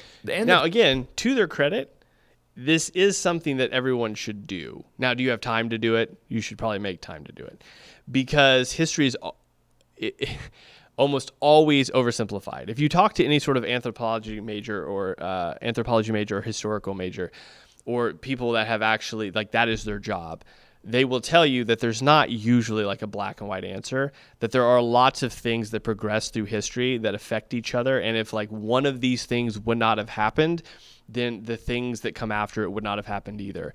And it's very interesting to see really providentially how things fall in place throughout time and history in order for something else to happen. So for example, I am by no means an expert on history, but it was interesting to learn that if Hitler had not been put in prison for trying to overthrow the government at a particular time, he would not have had, I think it was like 8 or 9 months that he was in prison. He would not have had that time to actually write Mein Kampf, and it would not have gone on to become the pinnacle work of his entire life. And so it's interesting how those things fall into place. The only reason he's in prison for the time he is because he has a judge that goes really light on him. And so he has access, because of other people being fans of him, to typewriters so he can write the thing. Like, it's all sorts of different pieces that fall into place that enable other things to happen. All that to say that history is complicated, history is interesting, and we should know history. Again, Antelope Hill does not just give works in order to know history, though. That's the pivotal thing that we're not addressing here, and we're sort of going off on another tangent on. There's no place in this video where they actually address that I'm aware of. Maybe we'll hit it again. Again, it's been a few days since I've seen it, but instead of like an hour long of this, it's easy to say we agree with the fact that people should read these works, which they are saying that for historical purposes. It's another thing to say we do not align with this particular company in their purpose for printing these works. Glowing things Churchill said about Churchill, unsurprisingly, yeah. And the things he left out were, so like, when Churchill's kind of working through the bombing of civilians, which Churchill kind of initiated in the war, killed hundreds of thousands of civilians in firebombing, intentionally targeting women and children and non-military targets, which just historically speaking, then Axis powers respond to. Both sides did really bad, terrible, ugly things. That was one of them. So Churchill, obviously in his memoirs, doesn't call himself a genocidal civilian child murderer. You know what I mean? Yeah. So you can't just read him. You have to read it all. So this caricature sort of, it crumbles, it changes, and then a real historical snapshot appears where that is always going to be in dispute, because history is always in dispute among serious historians and among lay people. What you can do is you can remythologize in another direction, that whole era. We've talked about this before as well, and end up, coming to this core conviction where you're like, Nazism and Hitler and all these guys were unqualified heroes, and it was all like, contra mundum, Hitler contra mundum and all that. And what you'll find is that there is, in the conditions in 1930s Germany, some of the stuff that was going on with the communists and with Bolshevism and with pornography and the first transgender clinic there in the 30s in Germany that you talked about in your speech. Yeah, Magnus Hirschfeld. In passing. Frankfurt School's going on. That the Nazis closed. And then it came to New York City, where it continued to operate. So again, these things matter for our current date. That's the origin story there. So you'll say, this is a strange sentence as a public school educated kid like me to say, the Nazis did something good there. Or you start to look and say, the popular support for Hitler was in the 90s in terms of voting percentages of Germans. So this So it'd be interesting to see, again, not that he has to cite his sources here, because that would be unreasonable to ask of somebody in a video like this. But if I remember correctly, it was a 3-party split, and he actually only got 30-something% of the vote. That was what one of the, again, it was a video I watched, historical video about the rise of Hitler in Nazi Germany, or in Germany at the time. And so obviously somebody got it wrong, either the person he read or the video that I watched. But my point being is that even with all of that history in flux and how history is retold, it's important to, again, know the context and everything of that of the words being spoken and what's going on. That is not the concern. See, this is my point. If you're going to issue a video talking about the concern or the issues being raised about the conference and that vendor being there, there are ways to say this that doesn't usurp the point. He's right, 100%. That it matters to know what both sides are saying about each other and what both sides say about themselves, because everybody's always the hero of their own story. But when you watch both of these, and again, give him credit for what credit is due, when he says, hey, both sides did absolutely terrible things. Of course they did. At that point, it is the point of the pastor, or in this case, the podcaster or whatever, to the Christian podcaster to say, okay, so what is the Christian apologetic in how we deal with these things? This is many of the apologetics of the early church do this. They take things that are going on in Rome and they say, this is how we as believers are dealing with what is happening in Rome.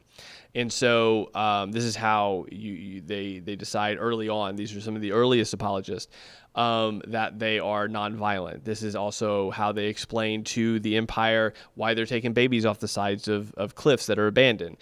This is also why they talk about why they don't worship idols, why they don't offer incense. All of these things are simply apologetics, the explanation of this is how we deal with the world around us. And so when you read historical works, it's one of the things to say, okay, well, obviously, this is how Christians responded then. Was it right or wrong to Scripture? And how should we respond to both these actions that were taken and if this were ever to happen again? And so it's one of those things where it's really, you should definitely know the history so that you can react to it if it were to happen again, as well as be able to communicate where the pitfalls were and where the wins were when it happened initially. Again, as much as possible, using Scripture as a foundation for that. Which it's not what we're doing. Again, I get what he's saying. You need to know the history, absolutely. But we're being evasive to the overall point of people had an issue not with the publications of the books, but with the attitude of the publisher that brought the books there. Christian Germany, voted 90+% for this guy. And so if you say, if the cartoon is true, then all those people must be the worst people who've ever lived. But obviously they're not. You find out that history is complicated. Most of us are not great men. Most of us are products of our background culture. And we probably, most of us would have been whatever the norm was in that day. Okay? So when you read all of that stuff, some of it evaporates. So in terms of a publishing company, hypothetically like Antelope Hill, publishing those materials, I don't have a problem with them. And I don't have a problem with them knowing that some of the publishers themselves, and maybe even a lot of people who read them, will come to conclusions, whether they are to the left or to the right of me, that differ in how they interpret and land the plane. You know, from Hitler was a Christian prince to the cartoon was true and this is all propaganda and whatnot. So that's the process of discourse and why we think it's important in a nutshell. We've said this before. That's why when it crossed the desk. Oh, hold on. He's going to say more. In a sense, like that 2 seconds of, you know, here's the sponsors that we've, you know, added this week. And I was like, oh yeah, I have that book from them. I think they do this. Okay. So full responsibility. Anybody super pissed, don't be pissed at any of our other speakers. Don't be mad at our staff. Like you can be mad at me and Eric, add it to our tab. And we need one of those, like, please take a number. Please take a number. Yeah. So the current wait time, it's after I'm dead, you're still waiting. In the billions of years, you know, and I'll also be clear, some of it deserves, some of it not, as is always true. So again, I appreciate that there's accountability taken in regards to some of it. Some of the stuff lobbed at them is true, while they say some of it isn't. I also appreciate that he's like, look, as long as he says he's fine with them publishing it because he's okay with them as a publishing company, because they are okay if somebody comes down to agree with them or not agree with them. Now, I'm not entirely sure that Antelope Hill is actually okay with that, based upon the stream of the individual that manned the table. He seems pretty secure in his beliefs that everyone should believe like him, and you're some sort of words that I won't say if you don't agree with him. But so I'm not sure Antelope Hill actually holds to a stance that Brian says they hold to.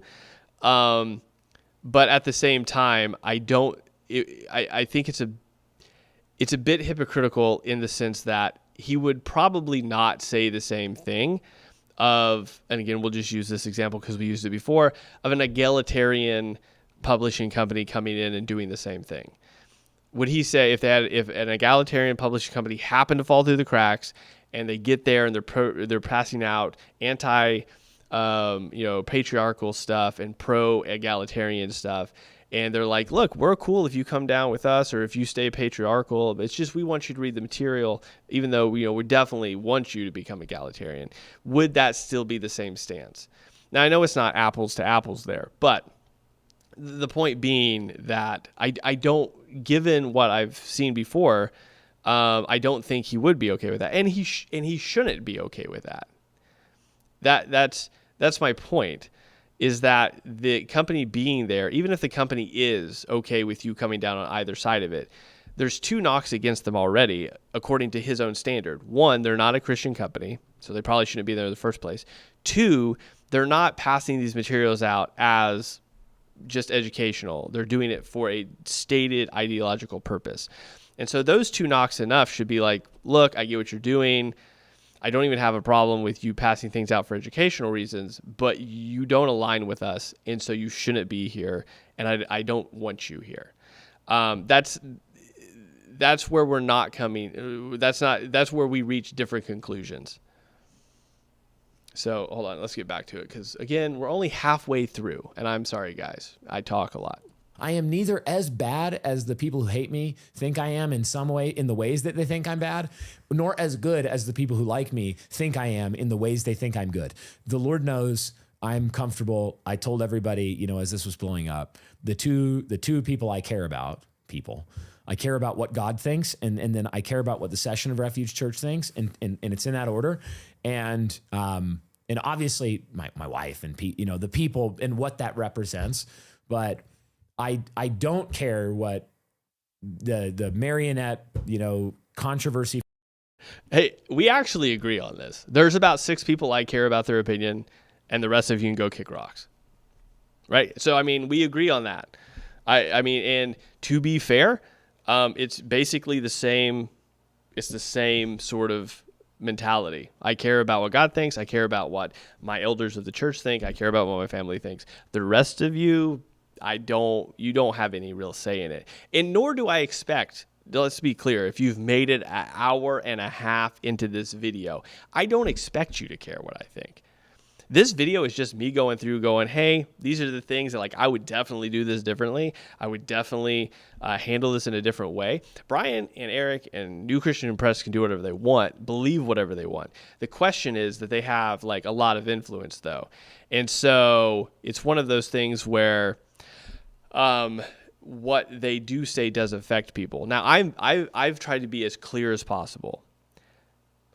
I don't know why any of you listen to me. If you do listen to me, if you find it helpful, fantastic. But I am not here I am a man yelling into the void about my opinions about sermon reviews and reactions. I don't I would much prefer you take the advice of your elders than me. Farmers on Twitter think. So I want people to know even given that, I want people to know what I actually think. So there's what I think about the publication side of things. Yeah, I would even just add, we talked to people even from, Moscow and New St. Andrews, and they said, we actually read Hitler's speeches in class. Yeah. I remember in high school reading Mein Kampf. Obviously, that doesn't mean you agree with every single word. No, but it's an important thing to do. People have found it valuable to look at that. Anything on that, like that side of the thing that you think I'm missing? Now, to be fair, again, the assumption to be taken that there's 2 ways you could take what Eric said there. One, he said, obviously you don't agree with every word. Obviously you don't agree. If you've ever read it's not great. It's an inside look of a very troubled person. But he said people find it valuable. Now, you could say that some of the things he means that some people find what Adolf said valuable, or people just find it valuable to read it. I don't know which way he means that. We'll give him the most gracious way that means that, educationally it's valuable to read. No, I think that's accurate. Obviously, and some people hate what I just said and be like, it's a super tough thing because this is such a charged issue. Just look at the response. Like before this even happened, right? Like everybody wants to call you a Nazi anyway. This has been part of the leftist rhetoric. You're going to get attacked for that. You're going to get attacked. So to be clear on this too, there's a huge difference between being called that because it's like it's slur to be used. It's one thing to be called that because somebody's trying to slur you because you hold some value that they don't like. It's another thing to be called that when you purposefully print and promote actual materials that support that ideology and are like, yes, I think you should believe that because I believe that. That's like a literal Nazi versus just being called one.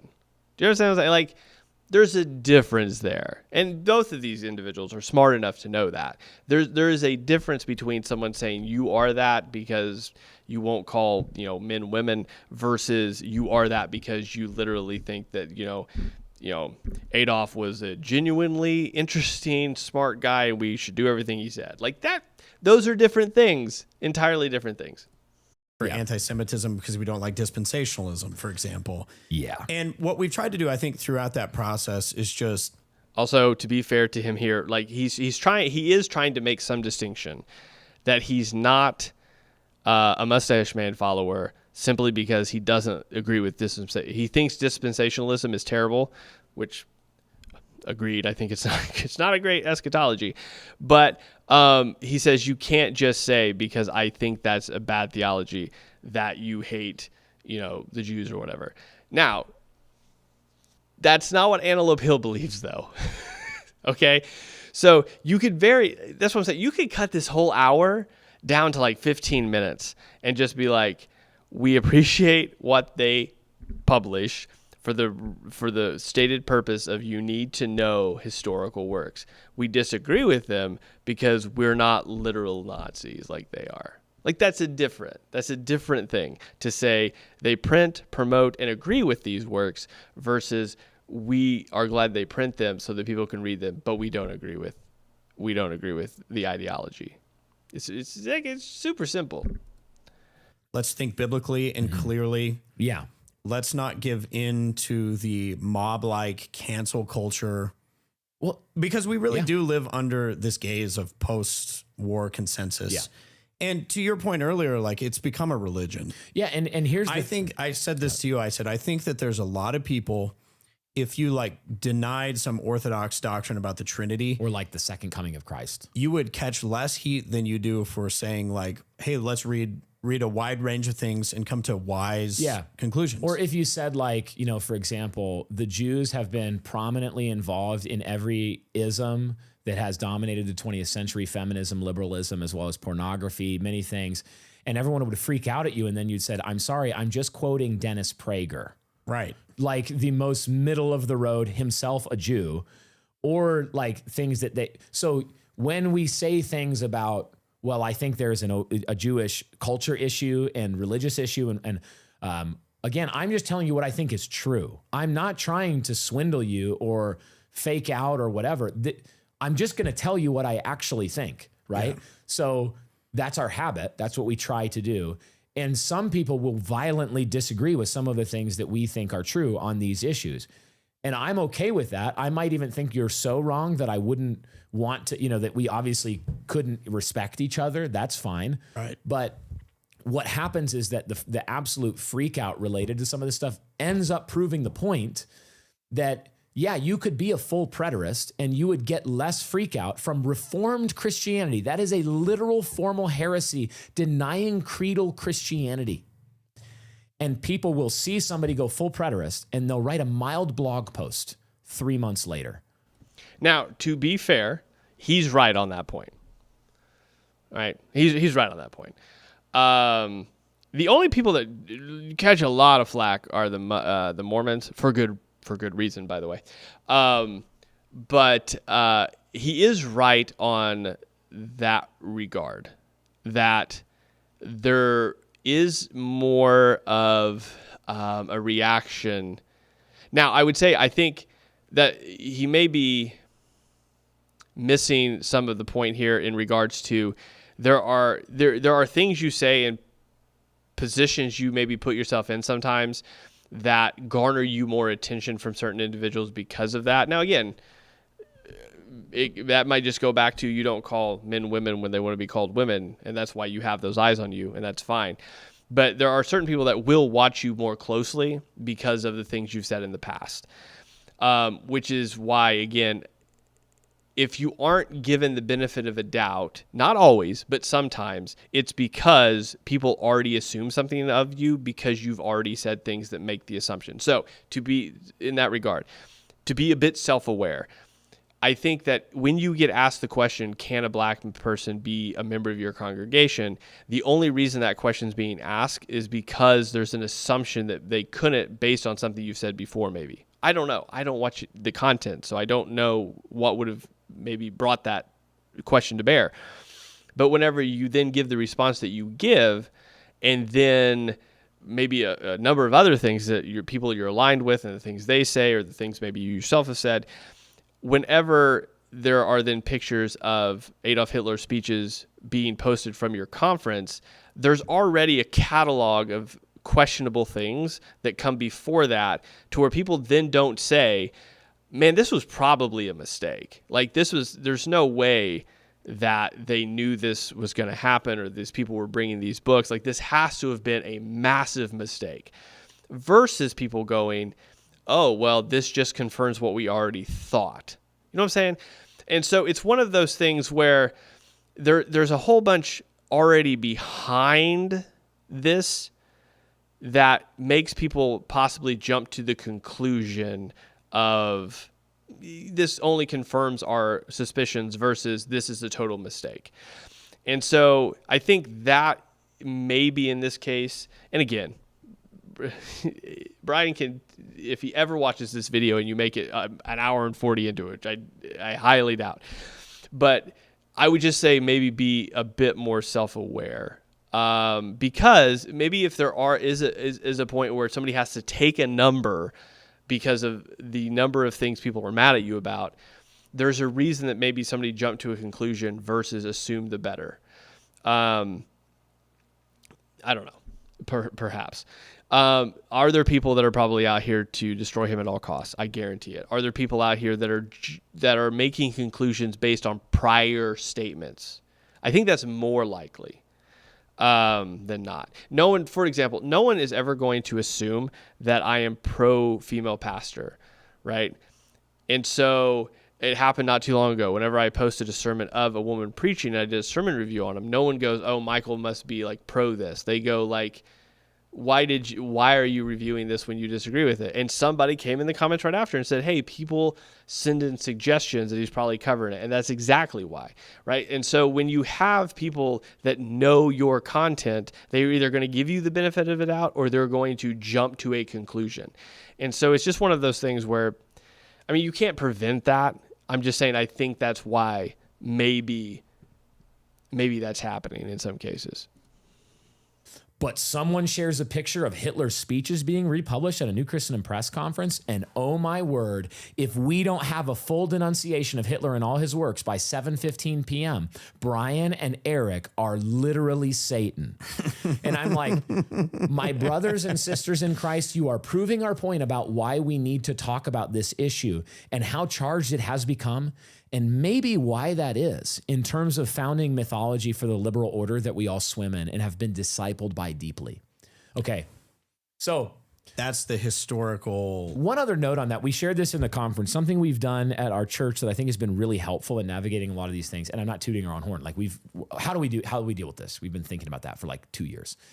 The race and in World War II and all this stuff. We decided that what we were going to do is start a new thing called a town hall that we don't record, we don't put online. Like it's not publicly distributed. It's for our people. And we introduce a topic. Sometimes it's the last one was parenting and child discipline. But we did 2 in a row on Which race. is also, by the way, shockingly controversial sometimes. Oh, yeah. We did 2 in a row on race and related stuff. Race, nationalism, kind of this. We had been prepping in men's book groups. We had very free discussions about a lot of this stuff. Read materials, critiqued them, went through them together as men. And then in the congregation on a Tuesday night, we said, let's do a town hall. It's 90 minutes. I gave a 15 to 30 minute intro each time on race. Eric did the one on parenting. And then we had 60 plus minutes of just anybody have a question? Raise your hand. Okay, what's your question? And then we had a dialogue. Like I would answer the question, or sometimes we have a panel of guys from the pastorate or other guys as well. And we would just, what are you actually thinking about this? And what was crazy about it is we said, we're not going to make anything taboo. We're not going to make anything transgressive. Like where if you ask a question about Hitler, it's really edgy to do. And some people do it just because it's edgy. And we're saying, let's take all of that power out of it, the transgressive power of it, by just opening it up and saying, let's talk about it. And we're not going to struggle session you. If we think you're sinning, we'll tell you. If we disagree with you, we'll tell you. I will tell you what I think about anything in a church. You could ask me the most controversial question in this setting as a churchman, and I would say, here's exactly what I think. This is what I think. I don't know enough. I don't have an opinion, or, whatever. And the net result was that by the end of the second one, this is less than 3 total hours of this, we were kind of running out of stuff to talk about because everyone was like, yeah, I mean, there maybe we have different people who think different things about some of these issues, but we were like, yeah, but at the end of the day, like, what does it have to do with me being your brother or friend here? We have pretty broad agreement on a lot of this stuff. For the younger members of the congregation and stuff, like, I'm sorry, all of the Gen X and up, you guys think that in trying to get everybody to freak out about somebody reading Hitler speeches, you think that you're like persuading people? I'm telling you, young millennials and Zoomers and under, they are unfazed by the frank discussion of these issues. And they shouldn't be. They're actually throwing off something that you've been manipulated and controlled by. Yeah. So I don't know if anyone's trying to get other people. I mean, maybe they are. Maybe they are trying to get people to freak out about it. And, I mean, let's just give it the benefit of the doubt. There are people online that deliberately post things to get other people riled up. Sure. I'm sure that happens. I mean, engagement farming is a thing after all. Now, should people be unfazed? No, they shouldn't. I think here, I don't disagree with him, is that frank discussion is 100% what I think what younger people other than me, right? So I'm 43. Honestly, people my age, 43, want open and frank discussion as far as I can tell. I don't really run into a lot of people that don't want that. Again, we're sort of skirting so if we're going on Eli, whatever his last name is, actual concerns, and we're going to what on Neil Shinvy's actual concerns are, they don't seem to be that Antelope Hill is there. Well, I don't know. I guess this is where I would agree with Brian as well. They do seem more concerned, jumping to the conclusion that there is primary source literature being sold at the conference. Now, I think posts or tweets, whatever you want to call them, after that are more in line with Antelope Hill themselves, are pro all of the things that are pro, and that seems to be the issue after the fact that those books come out. Now, again, to my point before, I think the reason they jumped on it initially is because there's probably a catalog of things beforehand that they were questionable about, and that sort of added to the list. But even after the fact, they started going after Antelope Hill and not New Christendom Press. The concern was that New Christendom Press had Antelope Hill there and wasn't saying anything about Antelope Hill. And to be fair to Eli and Neil and other people that have posted about it, they still really haven't said a whole lot in this video other than the two things that they're against that Antelope Hill was promoting, not their published works, but in their flyer. And so we've sort of skirted the issue of who that publishing company is as a company. And I know we're only 40 minutes into an hour-long video, so we're coming on the closing end here, but I don't remember anything actually being stated about a lot of this has been about what they do, which is great. It's great to know how they operate as Refuge Church as well as New Christendom Press. That's fantastic and great to know. And they have within this video kind of said, hey, like we don't hold to these certain beliefs and we're not these people. It's all great. That is all fantastic and it's very good. But we haven't talked about the fact that the company that is in here is pro all of those things. We haven't addressed that at all. This is an area where older generations and some in the younger generations too have been so programmed to not ask a question, is this true or not, but to ask the question, am I allowed to discuss this or not? Yeah, it is And interesting there's because fear. when the conversation started, like on the race issue, Yeah. there was a little bit of heat. Yeah. But once we all talked through like what we actually believe, what we think is biblical, how it would apply in our local context, Yeah.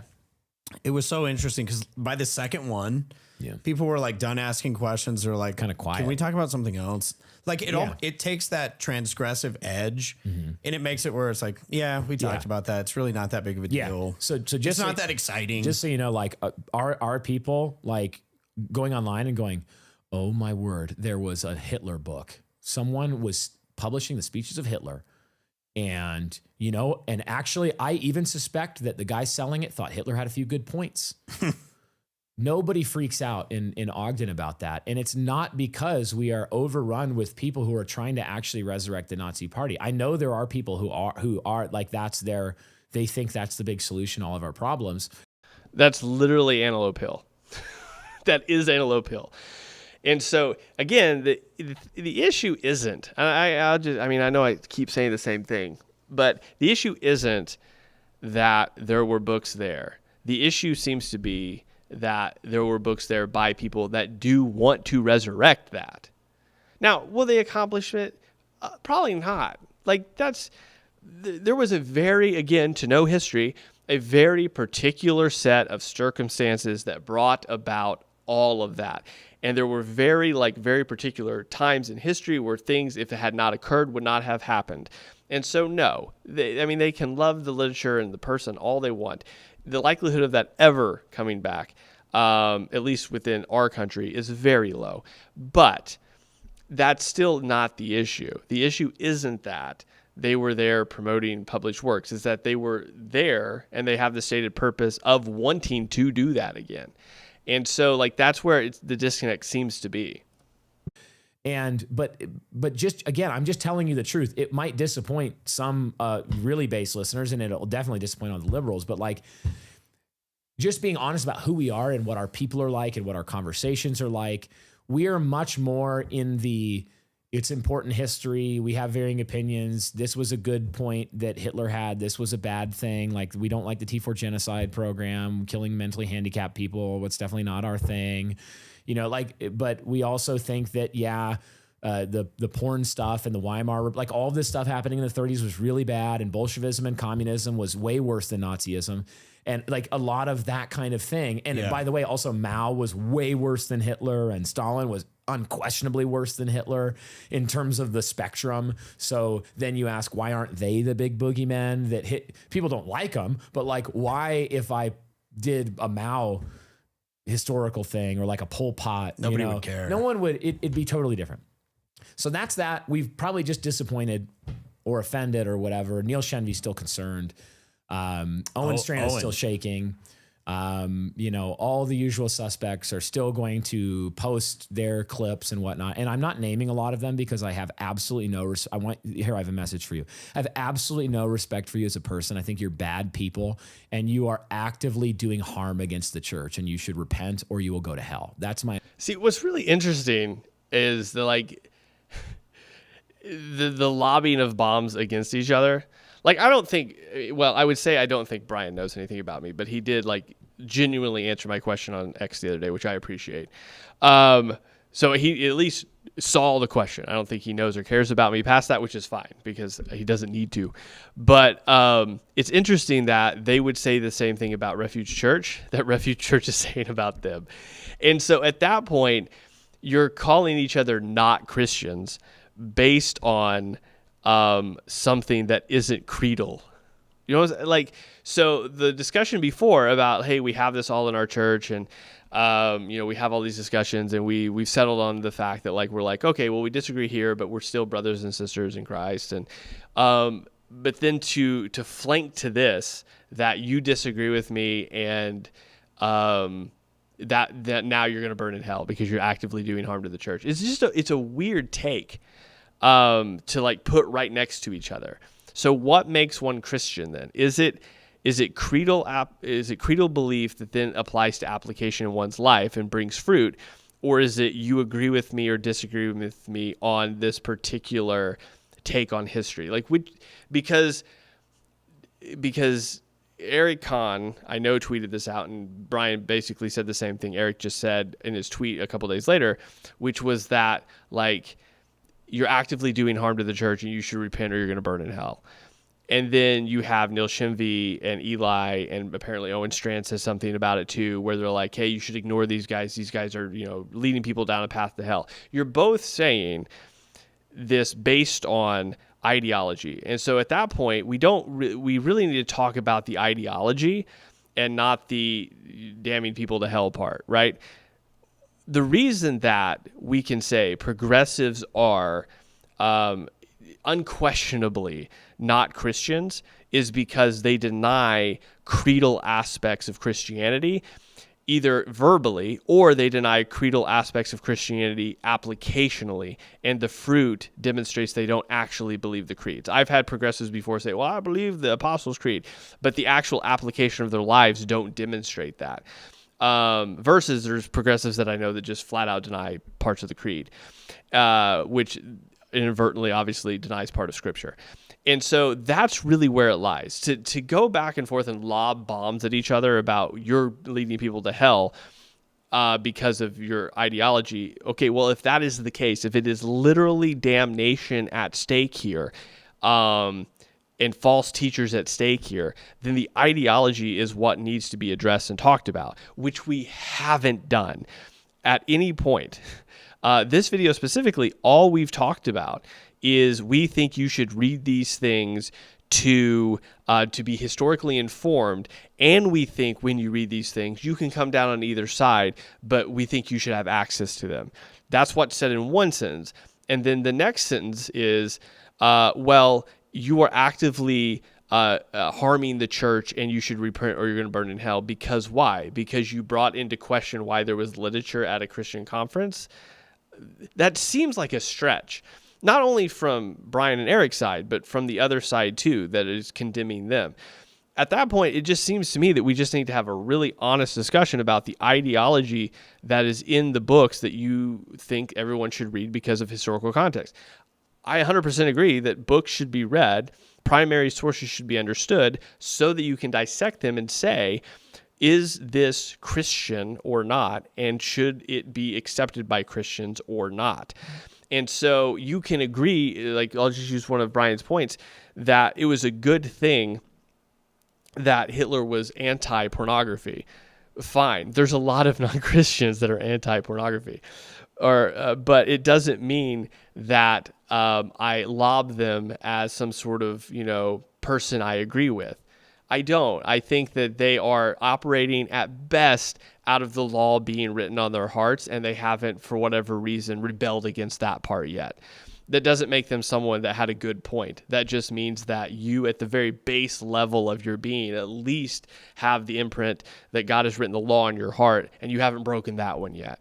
And so it's one of those things where, like, at this point, they're just the bombs of, like, damnation being lobbed across the aisle with no actual communication of what's being gone on, and the worst possible assumptions being made about the other side. I mean, it's just a weird way to approach. I mean, again, I guess at this point, the other side doesn't consider the other side brothers at all, when there's no actual reason to do that until you sit down and see if the ideology is antithetical to Christianity or not. Look, liberalism is antithetical to Christianity, but so is Nazi National Socialism, also antithetical to Christianity.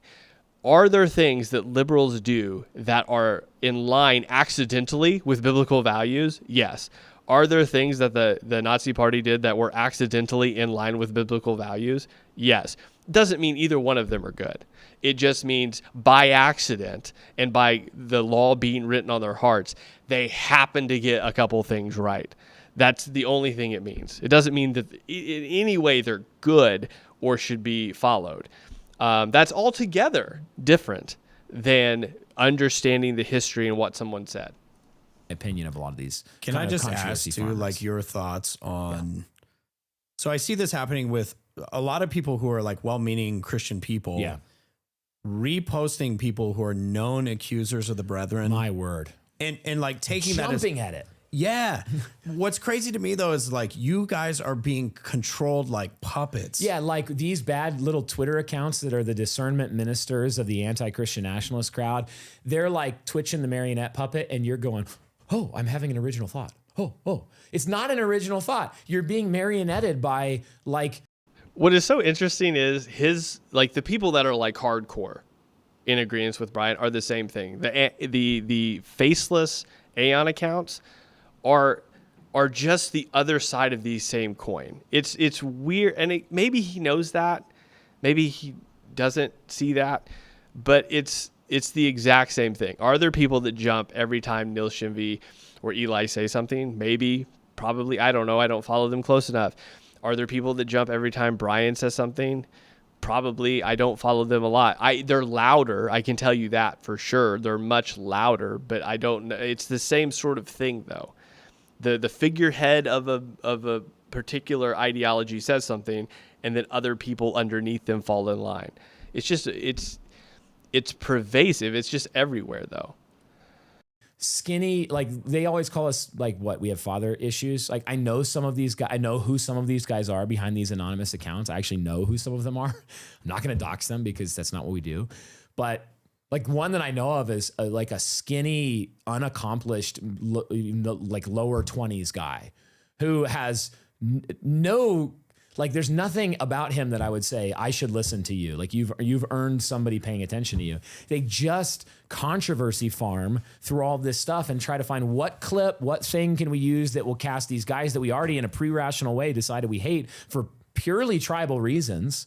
that we can signal to the liberal order, look, guys, we're not like those right wingers over here. Do you like us yet? And then the gays look at you and say, no, you still need to denounce Christ and anything relating to the objectivity of the sexes and like education of like, let us trans your kids, or you are still, they would still call all of you literal Nazis.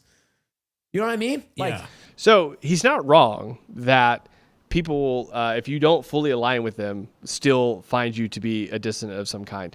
But that's the same thing on like his side, as far as I can tell.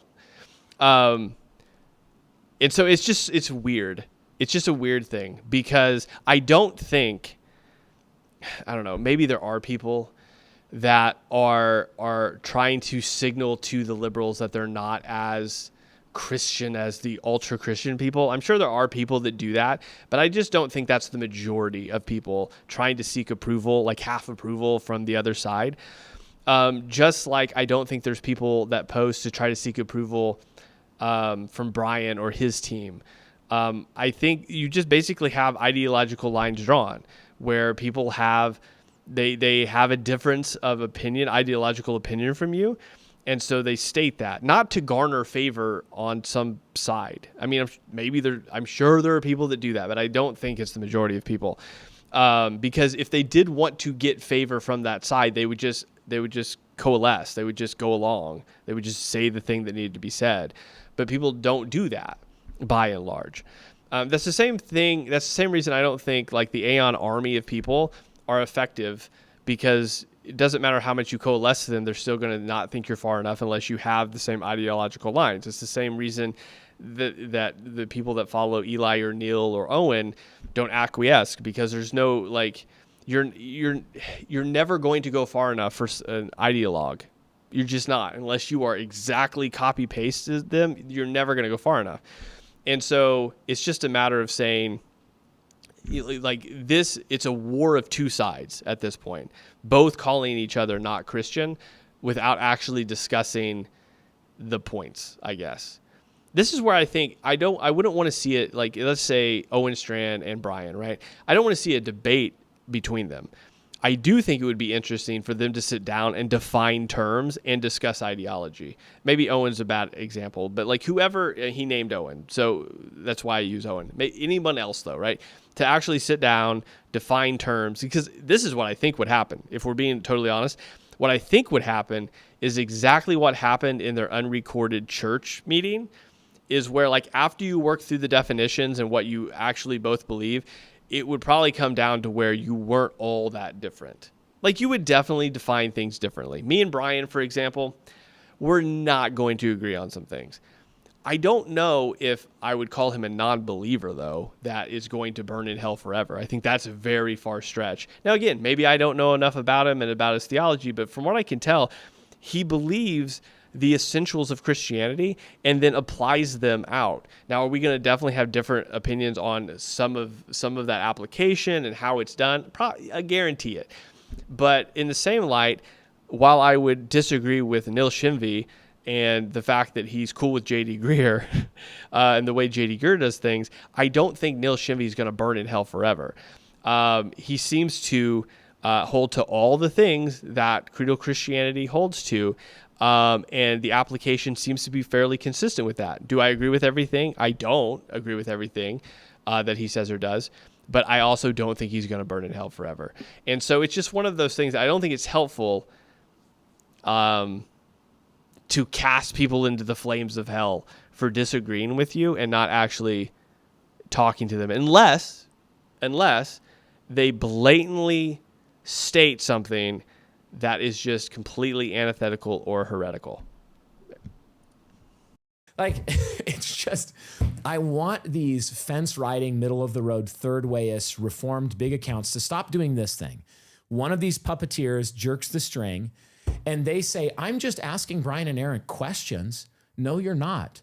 You have our direct messages. You are asking 200,000 followers, not a question, but to assume a conclusion about us. Now, if you hear this episode and you say, what you just said about all of that publication stuff, I disagree and here's why. Respect it. Yeah. I totally respect it. You can disagree with that. I think you are completely wrong on an important issue.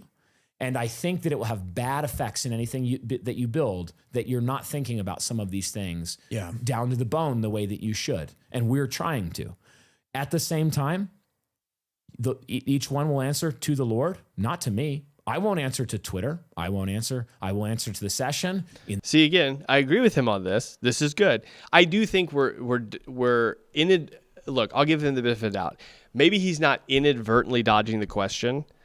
Maybe he's just approaching it in a different way. But it is one of these things where he's not acknowledging the fact that Antelope Hill is what Antelope Hill is. We keep going back to this idea that they're just publishing works that you need to read, but that is not the only thing they're doing. The name of the Lord, and I will answer to the Lord. Myself, for every careless word, I'm thankful for the grace of God in light of that, quite frankly.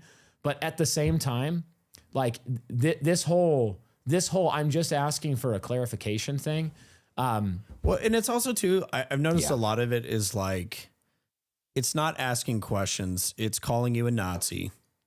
And then it's like the faux outrage. Yeah.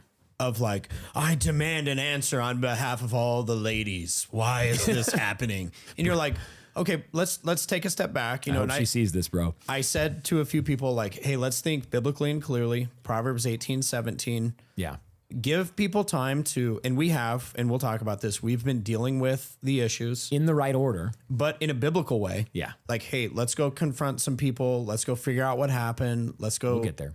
biblically deal with it. Yeah. We're going to make a measured response Yeah. according to biblical justice, not according to the rage of the mob. Yeah. And so I would just encourage people continually, don't be like the mob in Acts, where people are screaming out one thing, some people are screaming out another, and nobody knew what the heck they were doing. They actually didn't know why they were there. They don't even know why they're Artemis there. of Ephesus. Yes. Okay. Well. So See, and this is, again, this is it. This is good. This is where it really confuses me, where Eric seems reasonable and well thought out here. And so, like, that's how I assume he is. And then I go to X, and he seems sort of unhinged sometimes. Like, just from what I've seen. Again, I don't know his whole catalog, and I want to give people the benefit of the doubt, because if you see one tweet of mine, you may make a multitude of assumptions that aren't true. And so I don't want to make multiple assumptions of what's not true of a few of his tweets I've seen. But it seems like he's totally reasonable here. Like, we need to do things right order. We need to do it biblically. And then he'll get over on X and say something, post like a meme or a video that is like, it's completely from, like, it just seems like unthought through. And so that's where it's very confusing, observing this from a distance. calm down, ma'am. Hey, ma'am, calm down. So to the other, here's the stuff that we did have issue with. That the flyer that was distributed, again, the guys that were doing the booth, this is their normal practice that they just didn't even think about. We've communicated, to Eric's point about in order, we went to them and said, tell us what happened. Here is what people are saying happened. They're saying that you're handing out a flyer that's leading to everything from a literal cult to literal pornography. So what's up with that? And they said, yeah, we do this flyer. We kind of update it every once in a while. We hand it out with our books. It's not like we avow everything here. It's just, this is kind of like related pro-white businesses. And we are pro-Western civilization. So why would you have something on a flyer that you don't avow, though? Like, that's the weird thing, right? I'm not putting somebody on a flyer that's like adjacent to the things I believe in. I'm going to only give you something that I'm like, yeah, I think these are helpful resources. Just like Brian and Eric said before, like, they want people that are Christian there because they want Christian businesses promoted. And so for a company to be like, well, we don't agree with all of this stuff, but now the reason that is true, that's a true statement, because on that guy's stream that I watched, he said that he's totally okay with partnering with Christians, and he encouraged his followers that aren't Christians to partner with Christians because of the alignment that he thinks is there. And so it's basically a means to an end. That was like seemed to be his thinking, a means to an end. And so I 100% believe that's probably why they do have people on their flyer that they don't avow, because for them it's more of a means to an end than an actual ideological foundation. Not that Christians should operate like that, but that's like the Antelope Hill people. That's why I think they probably do have those people on there that they don't agree with, because for them it's not about agreement. It's about a means to an end for their message. Pro-white, pro-Anglo, all those things. And some of the links on it, they're like, yeah, that was, to them, they're a secular publishing house. They're like, this is a pro-white tarot card thing. And our response is, if you're pro-white, you should probably not talk to demons and tell the white people to talk to demons, because they've been doing enough of that for the last, century. There wasn't, people overblew this. There wasn't like a link to literal pornography. There was a link to a men's magazine that, I think you said it was maybe men's manosphere adjacent or something. Yeah, I didn't look at it. We certainly wouldn't like it. Don't like the Twitter account that's associated with it. Don't like that link. But just so you know, that act of handing that out broke the terms of our actual being a booth at our event rules, because you're not allowed to cross-promote another business that we didn't actually have on our list for obvious reasons. So we talked to them about that. They apologized. We said you shouldn't have done that. They said, we're sorry, you're right. If someone had told us, it all happened too late. The stuff, by the time we knew about all this, the sponsors are getting packed up. So they said we would have immediately pulled it, whatever. I still disagree with them about the utility of that. I think that it is actively insidious, and that the material on that flyer, I think, was actively harmful to the cause of, if you like white people, then you should not encourage them to join paganism and cults that are destroying the world and are just, same jersey as the feminists. Same jersey, same team, just different mask on when they go. Like, that's Satan with a different jersey on. Okay, here's the reality, though. Nobody that knows us or anything we've ever said about anything would ever think, given that information, Brian and Eric knew about this and they were real cool with it. And let me tell you one of the obvious reasons why. The book. Okay, well, I'm going to let him keep talking, because we'll see, because it goes to my point before about people making assumptions about you. We published for the first time. Can you grab that for me? Right there behind you, the red one. Oh, yeah, the big red one. This is the book that we published for the first time at the conference. You'll notice the title is Killing Lust, Fighting for Purity in a Pornographic Age by our own Pastor Ben Garrett. So here's the neat thing about our position on pornography. It's gay as AIDS. And a lot of you need to stop looking at it. That's my position on it. We're publishing a book to help you. If you can't afford it, I'll give it to you for free. Like, shoot me an email, because you need to stop looking at that's really gay and it's really sinful and you'll go to hell for it. So that's our position on pornography. I know that was groundbreaking and nobody ever would have believed that. We were very disappointed to see that distributed, quite frankly, and very annoyed, very frustrated, because here's what it did. It took. We'll publish the speeches. I encourage all the people who shared all the marionette puppeteers, go watch every single thing that happened at the conference and tell me, and give me a list of everything with it you disagreed with. Because it took the focus of a conference that was the War for Normal, where we were for a year planning, saying, what is the thing our people need to hear? And we do. We see the political theory explosion, the interest in that. And we were like, a lot of guys need to hear. You think way too much about political theory and you do way too little political action and even things prior to that in terms of your personal piety, your personal rule of your family, ruling well in your spheres of influence. And so that is what we talked about for a number of speeches for 2 days and panels. And that was what everybody took away. Productive households, how to lead in family worship. That was what the conference was. That is what. So here's the thing. I can understand the aggravation of your entire conference being overshadowed by like one thing. That would be incredibly annoying, because you put a lot of time, effort, energy, days of no sleep into that, and your conference is being the only thing anyone's talking about is the booth that wasn't even a main aspect of the conference at all. It was a booth out with a whole bunch of 51 other booths, and nobody's talking about the 51 other booths. And I can see where the frustration comes in to be. But again, it doesn't take an hour to say that. You could say this slipped through the cracks. We understand how it slipped through the cracks. We don't agree with the booth at all. We don't have an issue with the material being published in a way that helps people understand history and the context of history. I do, I'm glad that he said, like, you can read it and come down on either side. You don't have to agree with me on it, but I think that it should be available. Like, all of these things could be said in a 15-minute video while at the same time saying we don't agree with their promoting of a very particular ideology in this direction. We don't agree with the fact that they broke our terms of service. And because we don't agree with the promotion of this ideology, nor do we agree with them breaking our terms of service, they're not welcome back. And we don't think you should purchase things from them because of that.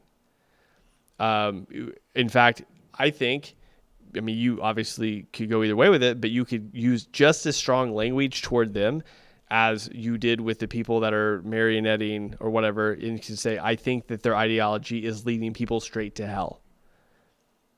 So I think that's where, at least for me, and I think for a lot of other people, when you look at this and you say, like, I can appreciate a lot of the things they're taking accountability from or for, but I think it seems that they are going 10 toes in on what they believe, but in doing so, they are also showing their cards that while they don't hold to all of the ideology, they definitely lean that way. And so, like, if that's what you want to do, that's what you want to do. But I think terms need to be, or definition needs to be clear, and conversations need to be had about where some of that lands in regards to the gospel and how the application is played out. It would not be hard. Well, it would be hard, but at least, I mean, it would be important, I think, to put out, like, this is where we agree and where we don't agree with this ideology. It's obviously a sticking point, a stumbling block, an issue.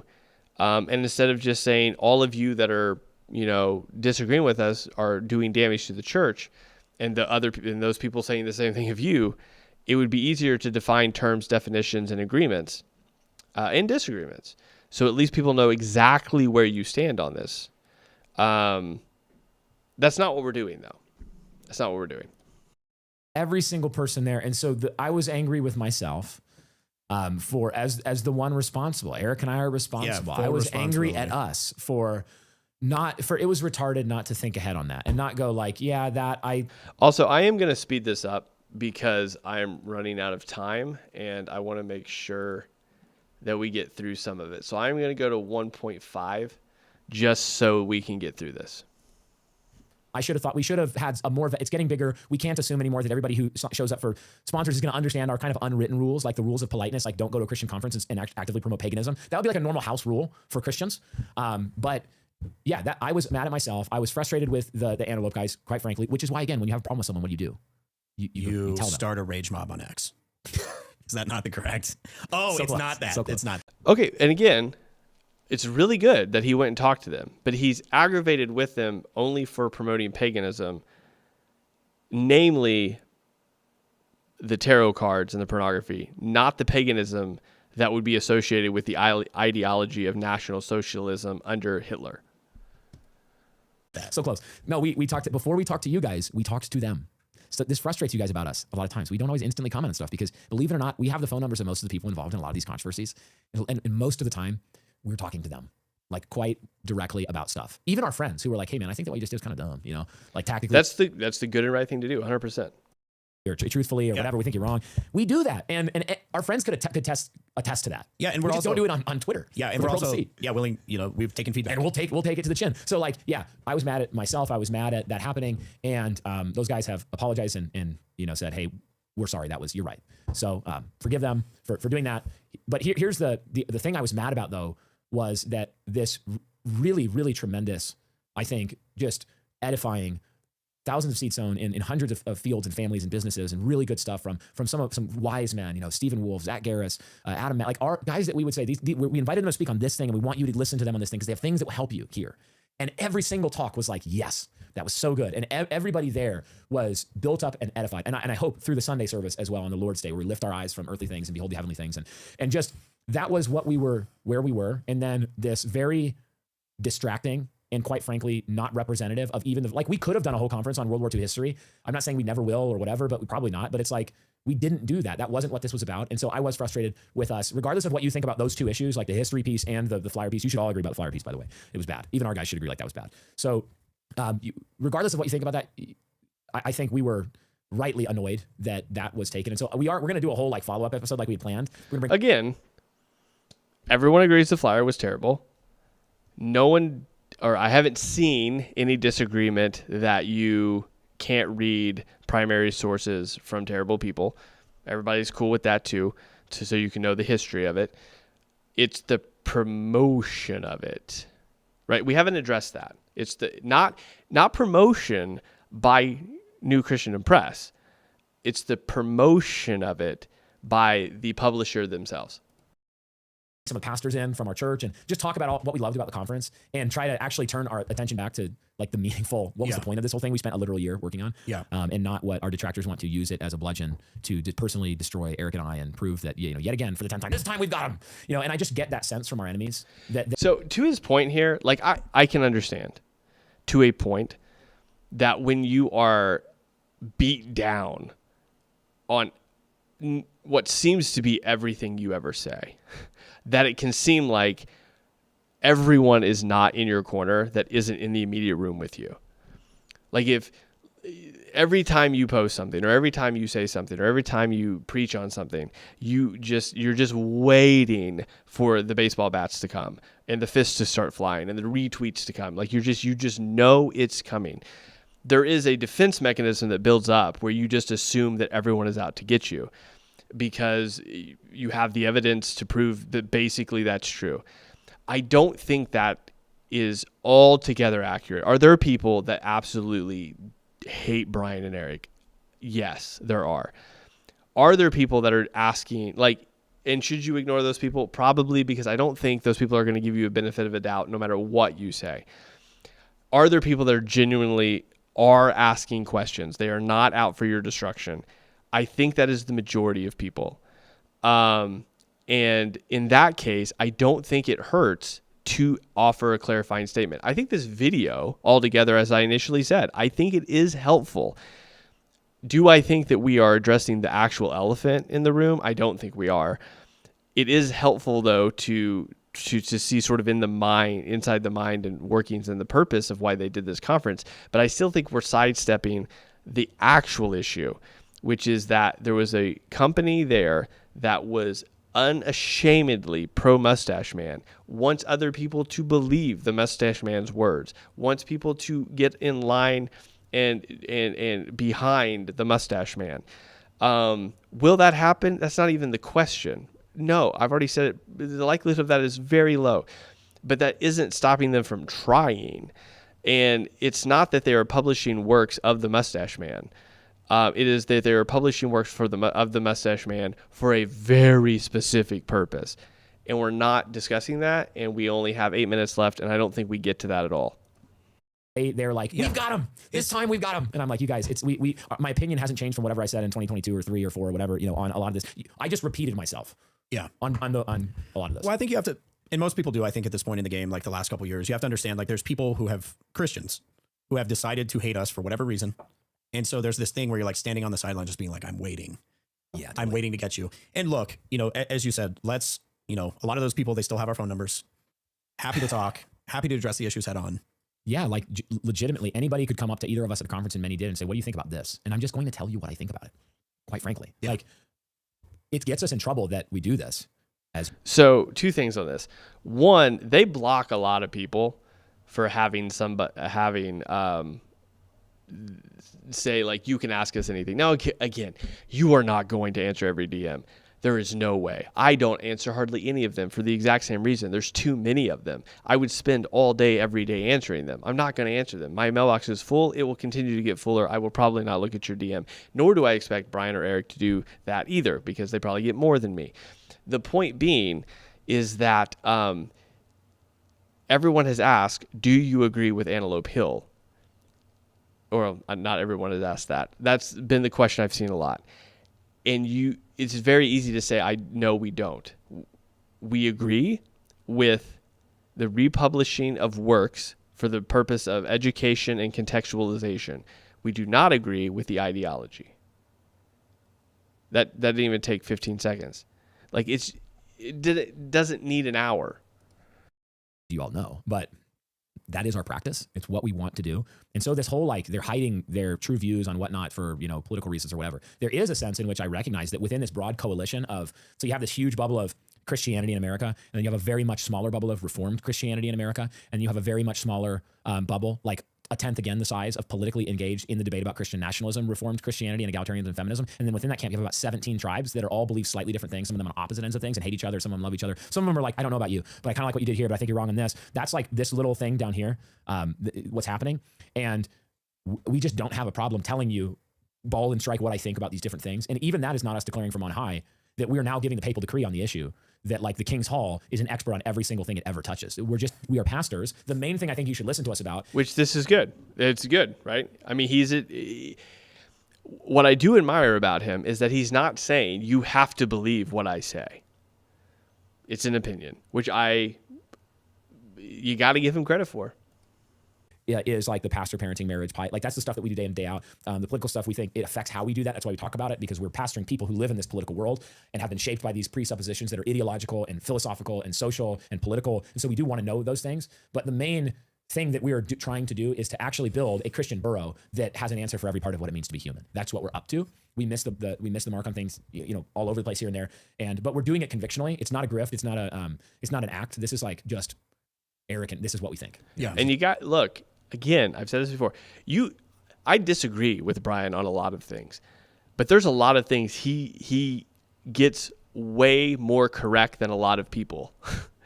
I've listened to maybe 3 episodes of him and his wife's podcast because someone suggested I give it a listen to, and so I just went like episode after episode, like 3 episodes in a row, and they were all really good on parenting, on marriage, hit the bullseye every single time. Now, is that representative of everything that they talk about? I guarantee you it's not. But he is right on a lot of things. And so it's one of those things where I think he should also give the benefit of the doubt to some of the people on the other side that he disagrees with, that there are simply disagreements and not you are leading people into active damnation. It's one of those things where you can agree and still not care about their opinion and probably disrespect some of the things they do, while at the same time saying, like, I'm not like, just don't listen to them. Just keep doing your thing. And if there is a valid critique of a doctrinal issue, explain why you have that doctrinal issue and move on. You don't even have to name the name. You can just be like, this is why we're covering this thing because it's important. I think sometimes by responding, you give more fuel to the fire. There's a lot of people that I've done sermon reviews on. Either they really liked it or they really hated it, and they wanted to have me on their podcast or a phone call. And I was like, it's not necessary. It's not. It doesn't matter. Like, I don't want to gas you up more, and I don't want to have a fight with you. It is what it was, and we just move on. What we want. This is what we're doing. Yeah, maybe a good place to end the episode, I think, would just be maybe an exhortation or encouragement from you about, look, we have these things, like we learn from our mistakes, but also there's a way to receive with joy the trials. Oh, yeah. And then to move forward and say, look, every time you're a part of a good work, there's going to be times where you reevaluate, but to like continue to move forward with boldness. Yeah. So maybe just. Yeah, absolutely. I mean, I was on the Lord's Day because this all blew up Saturday. And frankly, I was frustrated. I was discouraged and went through the Lord's Day, preached on 1 Corinthians 13 and Christian love, and was sitting after the service just like pretty down, honestly, and frustrated and kind of like, just you feel a little powerless when you have the explosion of people hating you who literally don't know you. And it's not the first time this happened to us. We're familiar with the sensation, and you get calluses to it, which is good and helpful. Yeah. But I just had this thought. I think a lot of us had it, that a reminder of something we tell our people, and we need to hear ourselves. It's like every single thing that passes into your life does so through the kind hand of a good father who loves you and who is using it for your good. So, David fleeing from his throne, and the heckler over there is heckling him, and they're like, should we go kill that guy, King David? And he's like, no, he might be saying something true. Leave him alone. God will judge. Like, let God do it. This whole let the Lord judge between you and me. And also, this is not just a piety signal. This is true. Like whoever hates you, you like they don't know the half of your sin. You are way worse in some ways than they ever will. Like if they had God's knowledge of you, imagine that without God's love and mercy, they would be able. You think about cancel culture. Like think about what if God wanted to. Like take us all to the woodshed based on perfect knowledge with no mercy and no love. And it's like, wow, that would be really bad. So I just thought, Lord, whatever it is that you want us to take from this, I know that this whole thing is in my life because you willed that it would be. And I'm like, if I'm wrong about everything and you want me to repent and all the way, and I'm totally wrong about everything, please, I want to know that. If it's something, and this episode is the result of that evaluation of going, okay, what did we screw up? No, well, okay, we did. Yeah, here, that was off. I'm not happy that we functionally allowed, not willfully, but functionally allowed people to say paganism is great and maybe, subscribe to this Bad Men's magazine. Don't do that, people who went to the conference. Not that I think any of them are dumb enough to do that, but whatever. I'm pretty frustrated. Lord, please forgive me for that. And, what do we need to do that better next time? And then what should I say? But before God with a clean conscience, I'm convinced on this, and this. And I think that is, okay. And that's the result. This episode is the result of that evaluation. And the main thing that I want to take away personally, and that I would encourage Christians to do is just to stop living in the fear of man, where everything you do, you're constantly thinking, what will everybody else think of me? And to think, what will God think of me? What will God think of me? And before God, that is what we are trying to do here. We're sinners, we're fallen, all that's true, like absolutely. But that's what we're trying to do. And I would encourage. So all of that is great. Like 100%, co-sign that 1,000%. I do think he should give some of his detractors the same benefit of the doubt, though. I think that those that are asking some of the questions, like legitimately, not trying to attack him, not trying to bring him down, not trying to crush everything he's built, because he's right.